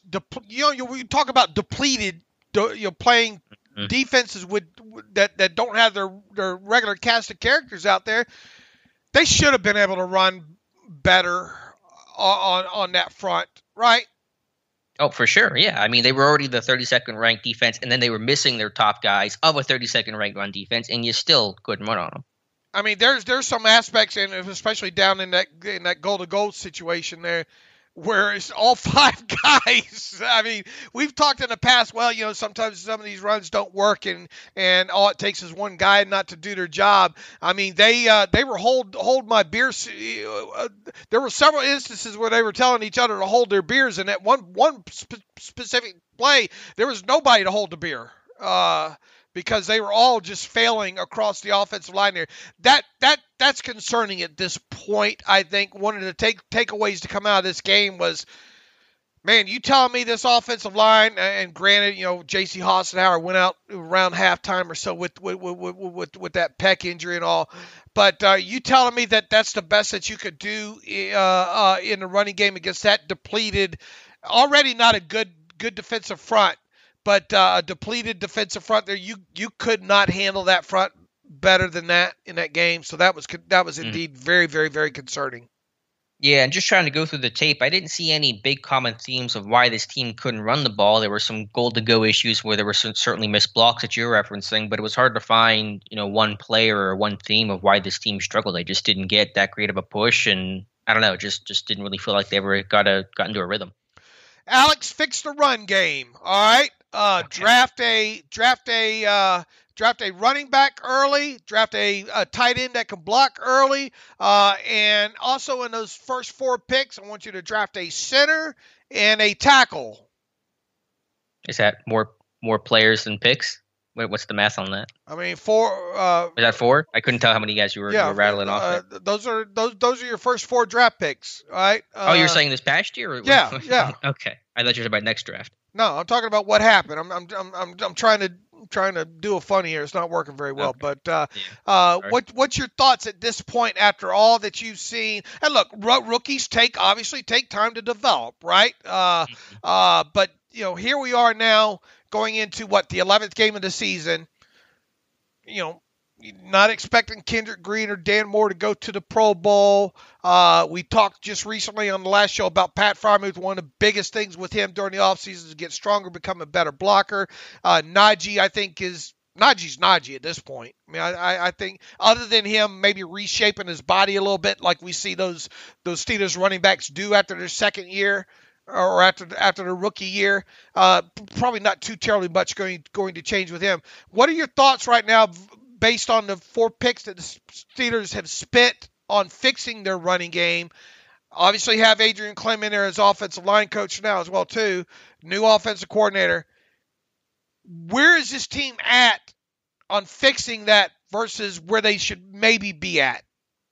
Yeah, I still think they're in a better place than where they were certainly last season, better place than where they were at the start of the season, the first 2-3 weeks. Again, there is going to be ebb and flow, so there's no doubt Sunday's performance against the Chargers was disappointing, but it's not always going to be perfect as you have a young group, and they're going to be, peaks and valleys and good weeks and bad weeks. But overall, I think they're in a better place, and you would hope and expect continued improvement going forward. So It's not perfect. It's not even always where it needs to be, but I think it's still overall going in the right direction. I mean, how much better do you think it's going to get the rest of the season? I mean, that's hard to say. I mean, you would expect it to get better. How much, again, there's going to be ebbs and flows, and how do you, quantify better, especially in games like the Chargers where your success rate was good, but your overall run performance was poor. So I think you just want to see more consistency is hopefully what you're going to get going forward, more kind of just consistent success. We talked about how important it was to have, a 50% or greater run success rate. Okay. But now it feels like I'm ready to move the line in the sand again, because it's just, it doesn't seem enough. Right. The success rate's important, but if you're just getting, 3 yards on 2nd and 6 consistently, or 4 yards on 1st and 10, and as you said, not getting big plays and stuff like that, then the success rate isn't telling. They're all just pieces of the puzzle. And that's one piece. It's an important piece, but it's not the only piece of that puzzle. Willie Parker. I saw you tweet last night. It's holidays. I get sad. I'm already dealing. I'm coming out of battling another deep, kind of a couple weeks of a deep depression for unknown reason there. But I was kind of melancholy Tuesday night on the Twitter machine there. Willie Parker, during his career, had 40 explosive runs of 20 yards or longer during the regular season. All right. He only played in 79 regular season games. So what is that? That's an explosive run every other game, right? Mm-hmm. Yeah. I mean, they didn't call him Fast Willie Parker for nothing. And not only was he delivering some explosive runs, I mean, these were double, triple explosive runs as well, too. It really makes you it's stealing when you get the explosive runs on the ground. I think it really is. But back to this offense, I kind of wonder what and is losing Eric Ebron. It's sad for him. I don't want to make light of anybody getting injured and all, but is this maybe a blessing of some sort? I mean, I wouldn't necessarily say that. I don't think he was the reason why the run game failed or struggled against the Chargers. But I mean, can you use this maybe an opportunity to start using? Look, James Washington's getting a target once every 20-something plays he's on the field, right? Mm-hmm. Right. I mean, how much is that going to move up or down from this point in the season, with or without Ebron? Probably zero, right? Right. Yeah, very little influence there. I mean, a lot of times, do you even know James Washington's on the field unless they throw to him? Right. No, it's been an extremely quiet season, even after Juju going down. His production really has not changed much, if at all. All right. Are you excited for more Cody White era here? You kind of forget he's on the roster in general. You barely see the guy. And let's say Ray McLeod spends the weekend on the reserve COVID-19 list, okay? And look, you're not going to do a lot with Steven Sims other than worry about him returning kicks. I mean, he'll get some snaps out there and all. I guess what I'm getting at here is this certainly seems like a perfect opportunity to use more 12 and 22. And I know the Bengals have a good run defense, yada yada, but if there's ever a reason to use more 12 personnel or 22 personnel, this might be the Sunday to do it. Well, remember in that first matchup, though, they tried to go heavy, and the Bengals would come out with 6 defensive linemen, and they shut down your run game. Now, I don't know if they're going to do that again. I haven't gone through the Bengals tape, since they played Pittsburgh, but that was a really bad approach that first game. So I don't know if they're still doing those things and they're going ultra heavy to stop the run with some really good run stuffers up front, as Paul mentioned. I don't know if this is the week you want to do it. Plus, I mean, it feels like they're in heavier personnel more this year. Not 22, but they're in 12, they're in 13 personnel more this season, I think, compared to last year. But see, you can do other things outside that. If you get, you can, you don't have to run all the time out of that personnel, and that's kind of what I'm getting at. Can you get some situations where you get your Pat Freiermuth or your Zach Gentry, or your Najee Harris on linebacker or safety and take advantage of them that way? I want to use that personnel grouping more than just to bludgeon the other team in the running game too, because here's one other thing people don't realize, and we don't know how much longer Zach Gentry is going to be around the NFL, but if you go back and look at what he did in college, there aren't many. There aren't many tight ends dating back to 2016 that are up there with catches of more than 15 yards down the field than Zach Gentry. Now, yeah, it's college, yada yada, and all like that, but a lot of people forget that guy caught some footballs at Michigan and down the field as well too. And poor, and I think our own Tom Mead had a perfect kind of gift collection of that Tuesday night on the Twitter machine there. Ben ignored Gentry on two plays in particular that would have been huge. I mean, I think touchdowns in both situations. Yeah. Well, I think defenses forget about him because they think he's an offensive lineman. They think he's just the right tackle or something. I mean, he was in college. He's a straight line guy. He runs a seam route because he's 6'8". He just goes up and gets the football. I mean, Matt Spaeth was a John Mackey Award winner at Minnesota, and he never was any sort of receiving threat in the NFL. And so I think trying to translate that's going to be tougher to do. But if you're going to throw it to Gentry, it's got to be in a line. He doesn't have to make a cut. Just get ahead of steam and get vertical. So maybe you can do that occasionally, but I mean, it's going to be pretty rare. It's sitting versus zone. It's defense is losing you. It's running the occasional seam route. All right, back. I went down a rabbit hole there just talking, and I'm already previewing the game, and I shouldn't be. I think you're right though that they should maybe go heavy and then spread things out the way that opposing offenses have done to Pittsburgh so many times. So I think that's a fair critique. But if you're going to go out there and go heavy and try to run the football, at least against this Bengals team, you're probably going to get similar results as you did the first time around. But I think you need to at least have that aspect in there. I think you need to try. You just should not try to run the football. I mean, I once again, I don't want to get too far ahead of myself here, but this feels like, man. They're going to come out in 11 personnel most of the game there, and Ben's going to have to try to throw 40 to 50 times to win this game. Yeah, I will say, I want to say the Bears game, they came out in 22 with Watt on the field, and they went spread. And so they've done a little bit of that. And again, I think their overall heavy usage is probably up this year compared to previous seasons, but I get the point you're getting at. All right, back to the all-22 for the Chargers game. What stuck out offensively other than, I mean, late in the game too, I mean, Joe Haig and Dan Moore, you can tell those two haven't practiced a lot of passing stuff off, and all, because they just got crushed in that last drive by the Chargers just saying, let's see how you like these stunts. Mm-hmm. Yeah, I mean, it's tough. Haig's not very good in pass pro to begin with. Heck, the second sack, Bosa didn't really stunt. He didn't loop around the tackle. He just crashed the gap.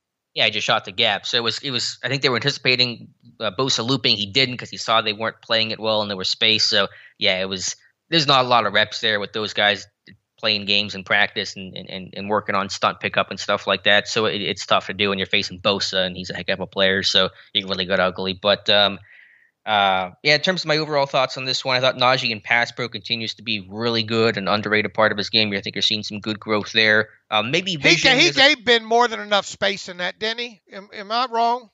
On that pass to Chase Claypool, that ball's out, and Ben has already stepped into that throw. And if you look at the all-22, both angles of that, it feels like Ben had more than enough room to step into that throw. Yeah, I mean, Harris definitely had to catch that, and he got pushed back. But, I mean, Ben's got to make that throw. I'm not making an excuse there. Ben's got to put that on the money for 6 there. I mean, that's a throw that he's able to make. All right. That's how I look at it. That's just one of my thoughts on it. But I thought Najee's making good development in pass pro when it comes to that. Yeah, his vision occasionally misses a hole, but I guess every back kind of tends to do that. Some notes here, just assorted stuff. Trey Turner, I think his overall physicality. I mean, Trey Turner's play has been, I don't know, probably a little bit above average, I would say, but just the overall physicality he's brought, the veteran leadership he's brought, I've been really impressed by that. This guy's physical in the pass game and the run game as well. Ben, I thought played well overall, but he makes the occasional decision in the red zone where you just kind of wondered, what are you thinking? There were at least 2 throws in the red zone that were just impossible window throws, and one got batted, and it probably would have been picked had he not been batted at the line of scrimmage. So that was not great. But overall, I thought he had some great throws. A touchdown to Deontay, that right sideline throw to Deontay. I mean, those were just money, dime, elite level throws from Ben. And those are kind of my initial thoughts. Yeah, I think you hit on most all of it there. But I mean, a lot of people don't want to talk about interceptable throws, if you will. Yeah, and I mean, you throw a lot, they're going to happen, I guess, but there's still negative plays in my book. I mean, there was one, you're trying to check it out underneath the Balaj in double coverage. He tried to throw to Frymouth in double coverage. Just some throws that you just kind of wonder what's the thought process there. But I mean, for the most part, Ben made some amazing throws. That one down the right sideline. I don't know how he got that, how he shoehorned that one in there. I don't know how Deontay caught it. Also, that the touchdown that I thought Deontay had a fantastic game. It's good to see you a receiver like him. We've talked in the past about start making more plays like AB, and he's doing that. Outside of that, though, it feels like I want to see, another thing, I want to see more Claypool out of slot, and I think that this sets up for the opportunity. If you don't have Ray McLeod on Sunday, what else are you going to do? Yeah, they might play Sims there. I don't know what's going to happen with Anthony Miller. They just really seem intent to letting Claypool be the Z and be the vertical guy, for better or for worse. And so I hear what you're saying, but it doesn't seem like they're really intent on changing that no matter what. And just to be clear on Ben, I thought Ben played his best game of the season for the Steelers, and the circumstances were tough. And I thought he was willing this team to get back into this game. So I'm not trying to criticize him too much. I know people yell at me for criticizing Ben. Yeah, we hate often. Ben. We get that all the time. I think he played really well, but I'm literally just reading the notes in front of me. I'm just trying to go down the list of things I have written there. So I just want to note those I'm just literally reading the list of things here that I have written down. Right. Obviously, Ben doesn't play. Let me ask you. Okay, let's quickly switch over to the defensive side of football. I'm going to take you down too many rabbit holes here. Yeah, I have a video this morning on Steelers Depot that goes over all why experience matters and all the new guys and new roles, with Norwood playing free safety for predominantly for the first time in the NFL in terms of a start. With guys, new faces at the NFL, Archibong, Scott, Taco trying to get a feel for this defense. There's a bunch of little things that come up where you can kind of tell guys aren't super comfortable. They make mistakes. They're not playing their assignment, or they're late to their assignment and stuff like that. So little things that can become big things was kind of the theme of my video this morning for Steelers Depot. And we agreed on this the other day, but the tape confirms, Norwood's got to get over to that landmark over there in that cover 2 situation there and keep a lid on that, keep that to a 15 to 18 yard reception. Yeah.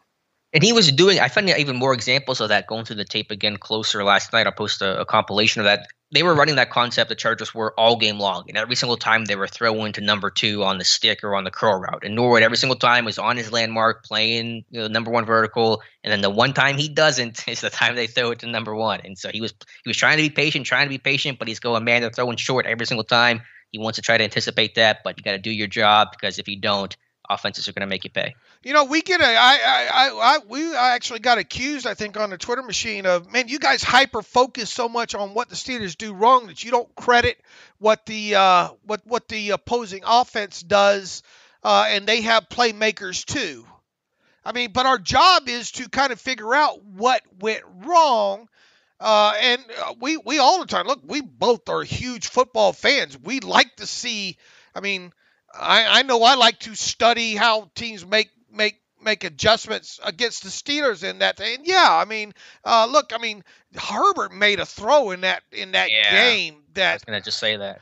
That is an NFL quality throw that it didn't matter what Cam Sutton or the coverage is on it. Sometimes you just get beat because the team executed, and we don't. I hope we don't ever come.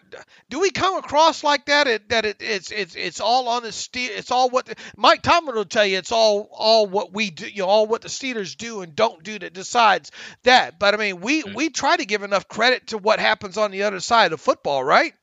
Yeah, I think in our scouting reports that Josh, myself, and Tom do, we always talk about what the offense, the opposition does well, and try to talk those guys up quite a bit. And yeah, I mentioned I tweeted that clip of that Herbert throw. Man, he threw the deep dig against 2-man where that inside route should not exist. Those the idea of 2-man coverage, which is a too high with man coverage underneath defense and coverage, is that those in-breaking routes are taken away. You're playing inside hip, you're playing trail, and Herbert somehow fit that football in there, and that's just an A+ throw. Cam Sutton, nothing you could do about that. So credit to Herbert for making an impossible throw there. But if you're the Steelers coaches, you're not sitting there in the film room on Monday, Tuesday saying, they're just great guys, man. We I mean, sometimes that happens. Sometimes you say, man, that's just a great play by the opposition, but most of the time you're trying to find ways to correct your own issues. And so we're not Chargers Depot. We're not opposition depot. You're always focused on, okay, what more could you have done to prevent? How do you fix this going forward? So that's always our focus, because, we're not going to just sit there all the time and just say that's a great play, because even when it is, there are usually things that you can look at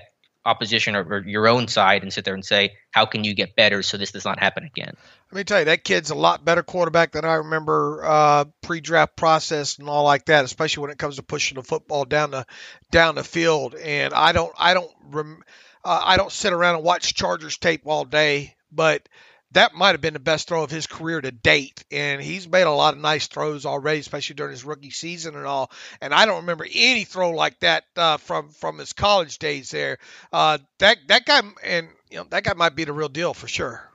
His arm talent, and maybe this is a little caught in the moment, his arm talent might be second best in the league, only behind Mahomes. I mean, he can make literally any throw in any window at any time.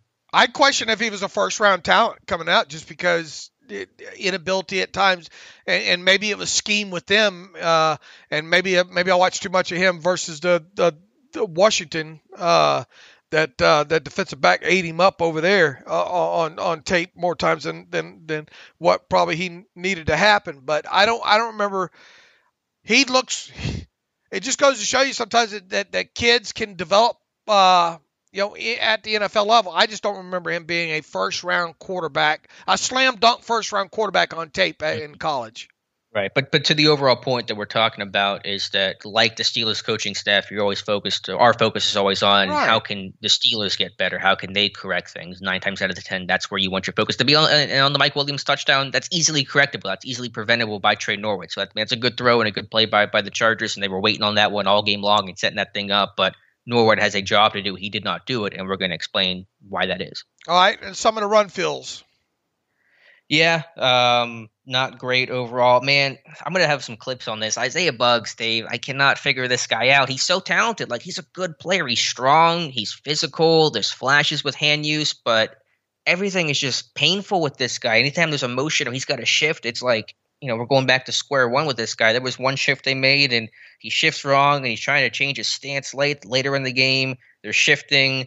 Buggs doesn't know what gap to get in, and he didn't have his hand down. He's standing up. He doesn't put his hand on the ground, and it's just like, dude, what are you doing? Put your hand on the ground and rush. I mean, it's just some weird stuff with consistency and assignment and mentally. Again, I think the guy's super talented, but you're just frustrated by this guy watching his tape. Like, what are you doing, dude? It's the high school stuff. Going to be interesting to see what happens once Carlos Davis is cleared, right? Yeah, I think Buggs is because Loudermilk's going to dress now, right? I mean, Loudermilk's going to dress the rest of the way out if he's healthy, right? Get Mondo out of there. I mean, he's a good athletic guy, but he cannot play the run. This team has had functionally one nose tackle, Buggs, since Alu went down. I mean, they've been playing with one nose tackle this entire season. Mondo cannot play that role. You cannot trust Henry Mondo once Carlos Davis returns. All right, so Mondo becomes the odd man out there, right? Easily, in my opinion. I'd be shocked if Loudermilk loses out to Mondo. And then you use Davis and Buggs situationally.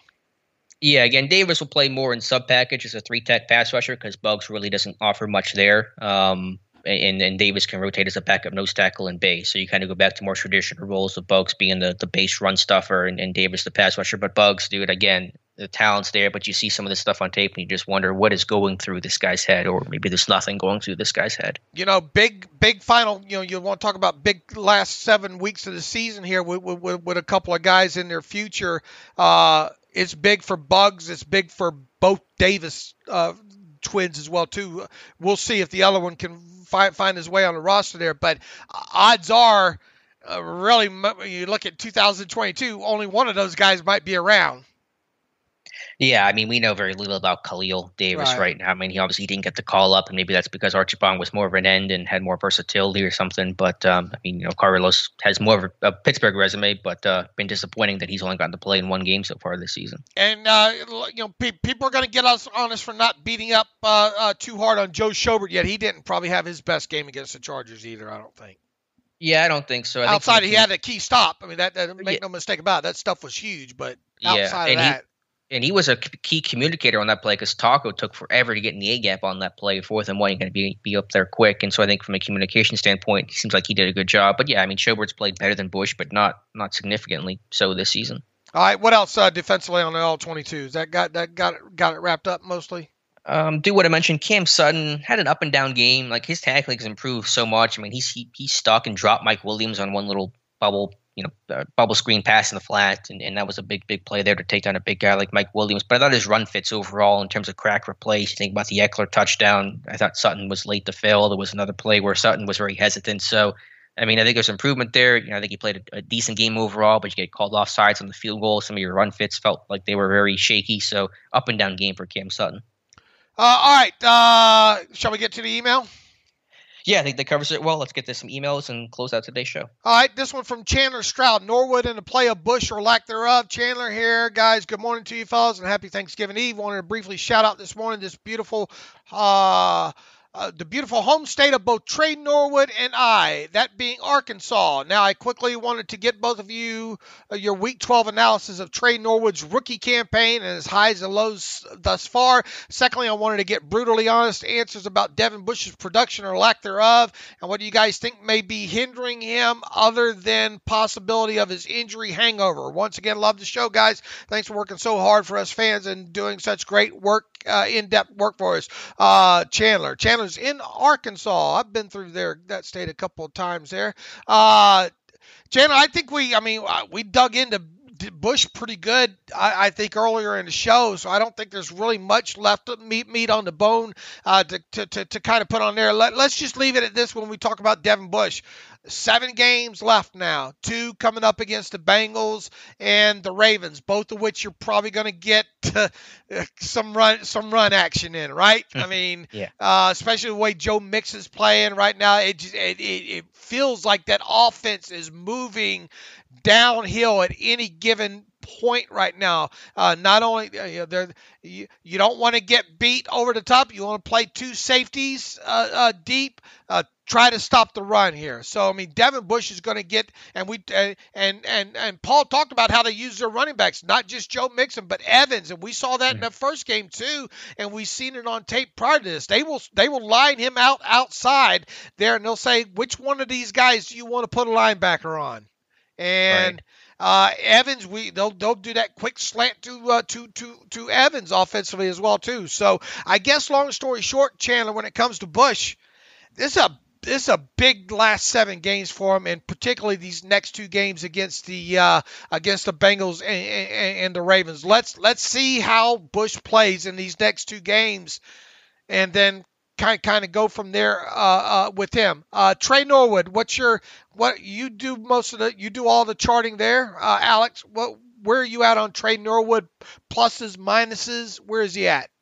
Yeah, I think his future is bright. Just like the Friedman fumble against Detroit, I think Norwood made a very costly and critical error against the Chargers, but I'm not going to let that one play define, obviously his whole season. I think he's a smart guy. He's an instinctive guy. I think his tackling's better than where I thought it would be coming out of Oklahoma and what I kind of saw early on this summer. He's more ready and prepared than I thought he would be, and that goes back to his football IQ and stuff like that. So, yeah, I mean, I don't know exactly where they're going to end up playing him. Maybe in the slot in the future. I don't know exactly because I was not going to play free safety for this team with Minka out there. But I've been really impressed by his rookie season. All right, Steelers schedule from Lolan Jason's dad, with the Steelers facing such an upcoming slate of talented running backs, is there time for them to correct their defensive run-stopping issues? Sunday against Joe Mixon, 12-5 against Lamar Jackson, Dalvin Cook, 12-9, 12-26, Clyde Edwards-Helaire. He's been up and down so far, and obviously Kansas City should have drafted Jonathan Taylor, but Clyde is a very similar back to Austin Eckler. He writes, Chubb and maybe Hunt in the second to last game, and then Lamar Jackson again. So this email says, upcoming slate of talented running backs, is there time for them to correct their defensive run-stopping issues, Alex? I mean, we're going to find out. Getting guys back healthy is a good start to that, but certainly this team, even when healthy, has had their issues against the run. So is there time? Sure. It's about consistency. Even in game, they're doing it well at one point in the game. They're doing it well early or late and struggling in the middle or vice versa. So is there time? Sure. It's a matter of execution, and can they do it? And overall, the results have not been super encouraging. Right. Our buddy Ashley Bright writes in, Dave and Alex, listeners since 2010. Dave, you bring energy and insight like no other on the planet, and I was Alex's 437th follower on Twitter. Now he has over 31,000. Question, where does Kendrick Green rank in league-wide centers PFF rating? It appears his play and run, especially up the middle, is a big issue that doesn't seem to be getting any better. Is it possible they bring in a center in the offseason to compete with him and he plays guard next year if he doesn't progress anymore, or do you see signs he is going to get better? Number 2, Loudermilk is off the charts better than what people said during the draft, and ultimately the Steelers pick in round 5. He was just third team all Big Ten in 2020 at Wisconsin. Is it that he is getting stronger? Is it his quickness that he's making the difference as the season moves forward? Hearing Tomlin this week, I believe they think they could have won the last 2 games if they were moderately healthy at key positions. The Steelers are primed to make a run at the division and playoffs. Thanks again for making football says special week in, week out for 11 years. Thank you, Ashley, for the very kind email. Always want to highlight our longtime listeners and emailers there. Kendrick Green's going to be down at the bottom of the league in centers go. I haven't looked specifically at Pro Football Focus, but we get asked all the time about move to guard. I mean, I suppose you can't rule it out, but it certainly feels like they drafted this guy to be a center, and he would be just as much potentially a liability at guard. It feels like center or bust for me with Kendrick Green. Yeah, same here. I mean, if you move him to guard, then I guess it'll be right guard, which is the position he really hasn't played before. I know he's played left guard, but there's still some difference in footwork and punch and hand use. PFF has him as a 55.5 overall grade. I don't know exactly where that ranks, but that's the number on it. That's probably closer to the bottom, as you said, Dave. But yeah, just see how the season goes. People say he has to get stronger. He's plenty strong. He's a very strong, squatty kind of guy. It's a hand use. It's a technique thing. Those are the things he has to clean up to handle power better.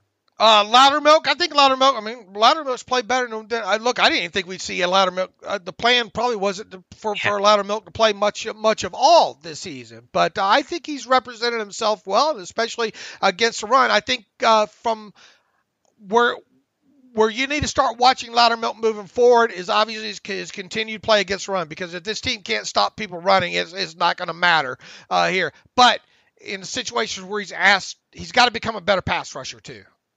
Yeah, the question with him, to me, it wasn't the issue of run defense. It was, what's the ceiling with this guy? Can he become an actual pass rusher guy, or is he going to be stuck as a rotational base backup kind of a guy like that Kershke, Nick Eason role? And I still wonder if he's going to be in that we want to call it kind of just bubble, where he's not going to be able to be anything more than that. It's valuable, but there's a ceiling that you're kind of tapped on. So we'll see. But overall, I've been happy with his play. Yeah, absolutely. Better.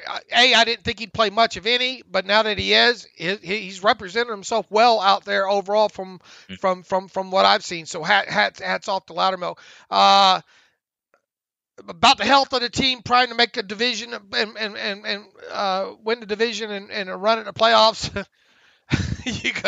As you go ahead, twist my arm a lot harder than that. I'm not seeing it right now. Overall, offense, defense, injuries, whatever, however you want to frame all this. It just, once again, I said this at the top of the season, it feels like 7 different things need to be checked off every week in order for the Steelers to be able to win a game. And I just don't know how many times they can keep checking it in these next 2 weeks, man. To me, it feels like they have to go 2-0 in these next 2 games, at least to me. It does. At least 1-1, 2-0 would really be ideal, obviously. But yeah, I think your season gets defined by what happens these next 2 weeks, and then week 17, week 18 against the Browns and Ravens. And that's a pretty obvious thing to say. AFC North games in a very close AFC North race, but those outcomes will define your season. Jake Dark writes in, avid listeners of the show, you guys are the best in the business. I want to get both of your thoughts on your evaluations of Najee and Freiermuth at this point of the season versus what you thought about them when they were drafted. Are they living up to their draft positions? Thanks for the great content, Jake. Yeah, I mean, I think they're living up to their draft positions. Obviously, look, I mean, there's a couple of games this year that they probably don't win if you don't have Freiermuth and Najee. Freiermuth is about what I thought he'd be as a blocker right now. I think he is a little bit better making some of those. Now, he has had a couple of drops that are uncharacteristic about him these last couple of games, and you obviously don't like to see him put the football on the ground like he did at the end of the game a couple of weeks ago there. But, I mean, Najee is who Najee is, right? I mean, he's not going to be an explosive play guy. But he is kind of going to be a guy that gets you hard, tough yards after contact, and he did that on that play where all 5 offensive linemen failed. I mean, for him to get yards after contact on that shows you why they probably drafted him there. So at this point, the question is, at this point of the season versus what you thought about them, I think of the two, Freiermuth's a little bit maybe better player than what I thought. I had Freiermuth as a 3rd round guy. I don't run from that at this point. So I mean, I understand why, and I think even one of my mock drafts, I had him mocking both Najee in the first and Freiermuth in the second is the way I thought they would go. But right. Freiermuth is maybe a little bit better player than I originally gave him credit for, and I think Najee is who I thought Najee is. Yeah, you got to go back and just stop your mock drafts after like your first or second one. I know. That's when you nail it. Turn those in. Overthink it and change things. Yeah, I think that's a fair assessment. Najee, to me, is 100% who he was built to be coming out of college. And I think Freiermuth is generally in that same camp. I think you're right, maybe a little bit better.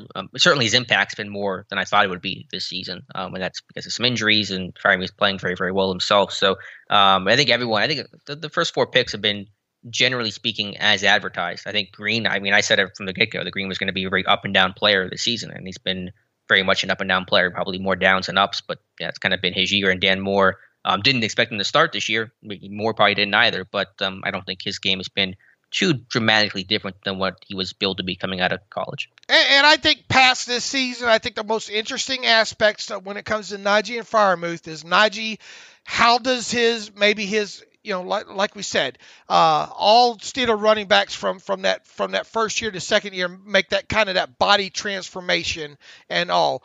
Can Najee become maybe a tiny bit more explosive, I guess, there. When it comes to Freiermuth, I think it's more about how does he develop strength-wise and become that better blocker that you need him to become. That's I think the biggest question mark when it comes to Pat Freiermuth going from rookie season to second season.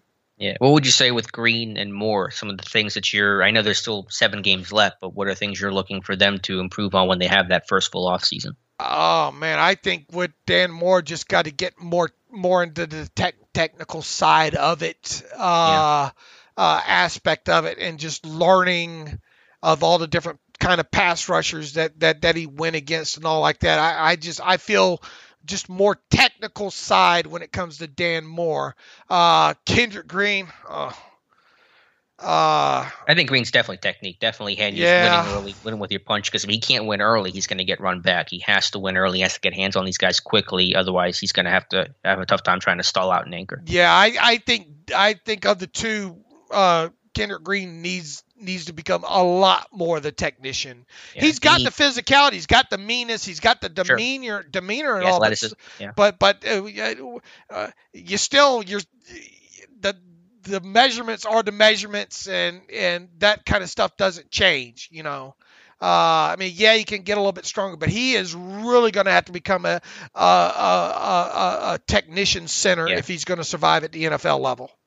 100%. He needs to become like the best technician this team has for him to succeed. And if he does that, then you're going to have a heck of a player, because everything else, he's checking those boxes in terms of athleticism and physicality. I mean, he's nasty. He's nasty. He's nasty. but he's got to get better with his hands and with more. Yeah, I think it's more of a technique thing. I'll have to really go back through his tape closer to really try to nail down what that thing is. But dealing with power, dealing with bull rushes, and handling that, I think is one area of his game that gives him a lot of trouble. Brett now writes in. First, want to say start discussion issue not picking up Bush's fifth-year option. I was thinking it was a bit too hasty to be making that decision after the last 2 games. I'm now forced to agree that the team will not and should not pick up that option. Parentheses, you were right. With that in mind, I have a couple questions. I have not had the time or the heart to rewatch the last 2 games, but on first watch, it looks like Bush's play is getting worse as the season goes on. You would be right, at least from what we're seeing, Brett. Is that what you're seeing? Yes, it is. If so, is it physical or the team starting to target him schematically? I think it's just in between. A lot of it's to me, a lot of it between the years. I think you see, as Alex and I said, I think you see some of that burst there and all like that. He's just not playing well, man. No, he's not. I think we covered that pretty well. I apologize. Can you hear something, Dave? Do you hear a noise? Okay, good, because there's some street work going on outside my house. But yeah, Bush has not played well, and again, I think you sit there and commend him for getting his body ready for the get back from the injury. That's a really tough, underratedly difficult thing to do, and so I'm thrilled that he was able to do that. But his play has not been good enough, and if the season ended today and a decision had to be made this moment, they would not pick up his option, not even close. With all this in mind, where is middle linebacker in the draft needs, Alex? It's a really good question because there's a lot of other needs that are going to pop up with this team as well. Schobert's going to be back. I think that's pretty much locked in. Now you don't want to have to potentially replace both guys. There is Buddy Johnson, but how much have you learned about him this year? They've learned more than we have, obviously, but is he going to be ready to be the starter? I don't know. I think if the opportunity presents itself and there's a guy there, then maybe you take a look if a JOK kind of falls in your lap again, like they potentially had this past year. But that's a very good question. If you could, would you trade this current version of Bush for last year's version of Vince Williams? I mean, Vince was playing better last year than Devin's playing this year, but they're 2 totally different guys, so it's hard to equate that 1-to-1. Short answer. If you're making me answer yes, because I think Vince, you have a better run defense. That's kind of where it starts for Pittsburgh. And Vince was just a better player last year. Devin was a better player last year before his injury than he is this year, obviously. So short answer, I mean, it's an odd question, but yes. All right. One more here, and because we know people want a little bit longer podcast to play for their family around the holiday turkey table here. Hi, David. This is from Scott, longtime listener of the pod and reader of Steelers Depot, first time emailer. So I want to make sure I get that in there. Okay, Scott, thank you. Love your work. Without question, you guys are the best in the business. I imagine Dave is probably making his annual Thanksgiving trip to Honey Baked Ham sometime around now. To be honest with you, my wife was worried about the whole shipping and the whole infrastructure thing. We've had the turkey and the ham and all the honey baked ham fixings in the house now for I think over 2 weeks now. Wow. So we wrapped them all real tight, put them in the freezer and all like that. So, in fact, all that's been pulled out to start thawing and all like that. Their stuff keeps phenomenal. They are not an advertiser on the show, but you cannot go wrong by going to Honey Baked Ham here. Now, 2 questions. Are you, as you discussed in a recent podcast, Alex did a long 30-minute video breakdown of Steelers' run defense issues against the Lions. I know he politely apologized several times for the long video being so long, but I thought it was fantastic. It provided so much insight. You never get a video breakdown like that anywhere else. I would encourage Alex to do more such lengthy videos for us diehard fans in the future so we can learn more about the game and benefit from his knowledge. I concur. Thank you, Scott. Appreciate that. Number 2, I know you are just a blog. This may seem like a crazy question, but what do you guys need to do for Steelers Depot to get official media credentials for covering the Steelers? I love Alex's insight and observations from when he attends training camp. Alex timing the punting machine relative to his own stopwatch timing ability back in August was perhaps the pinnacle of Steelers Depot minutia that could ever be expected from any other media. It would bring a huge smile to hear Alex ask questions at Tomlin Tuesdays, Coordinator Thursdays, and the Steelers press conference. Happy Thanksgiving to you and the entire Steeler Depot crew. Look, I'm going to be bluntly honest here as only I know how, and that also hurts me in the same aspect here. And Alex is bluntly honest, has become of that over the years as well too. They don't like us there over the facility. The media doesn't want us there. They don't want us in those rooms, and they haven't for quite a while there. Maybe it's because of me and I don't know, cockiness or my attitude and bluntfulness. I don't know, but I don't have a problem calling a spade, and I haven't in years of my life outside of my own blog, that kind of thing. There, we seem to cover it just fine from the outside. What we are, if things stayed exactly the way they are right now, I don't think Alex and I or Matthew would complain too much. No, I'm happy with where things are at. I mean, obviously there was a benefit of being there. I mean, during practices and stuff, we couldn't report at all. Certainly not the way that we could for training camp. But I think with so much, there's so much to do here. Just me and you sitting in our workspaces, and especially post game, for example, there's so much for us to do. For example, I couldn't do winners and losers and analysis and write ups and stuff like that if I was on location and I was in a press conference or something like that. So you'd be losing some of that stuff if we made that move. But I think we cover it pretty well from where we're at. And of course, we do cover training camp. We do cover the Senior Bowl. We had the Shrine Game this year. So we do certainly go out there to some of those events whenever they make sense. Scott, and I'm going to put this bluntly, we are so good at what we do at Steelers Depot, not just me, not just Alex, but the rest of the staff, that it causes issues like this where they don't want us to be closer to the team. So, I don't know how to frame it any way other than that, Alex. But we appreciate having great listeners, like readers like you, and that's why we do it. We do it to bust narratives. We do it to try to provide the most encompassed, best coverage that people will find, media or on the blogs. Yeah, well said, Dave. So Scott, appreciate the first time email. All right, that's a good place to end, I think, on the holidays there, right, Alex?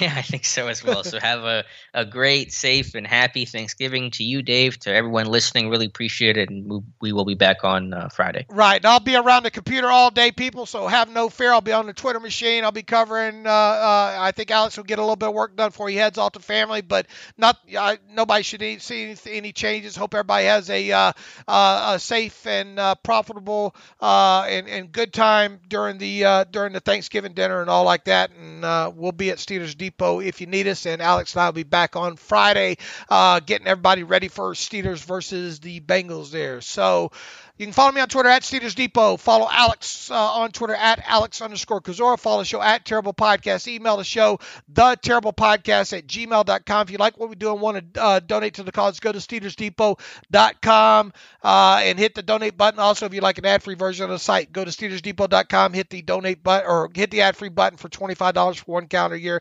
You can have an ad-free version of the site. So with that, happy holidays, happy Thanksgiving, and as always, thanks for listening to the Terrible Podcast with Dave and Alex.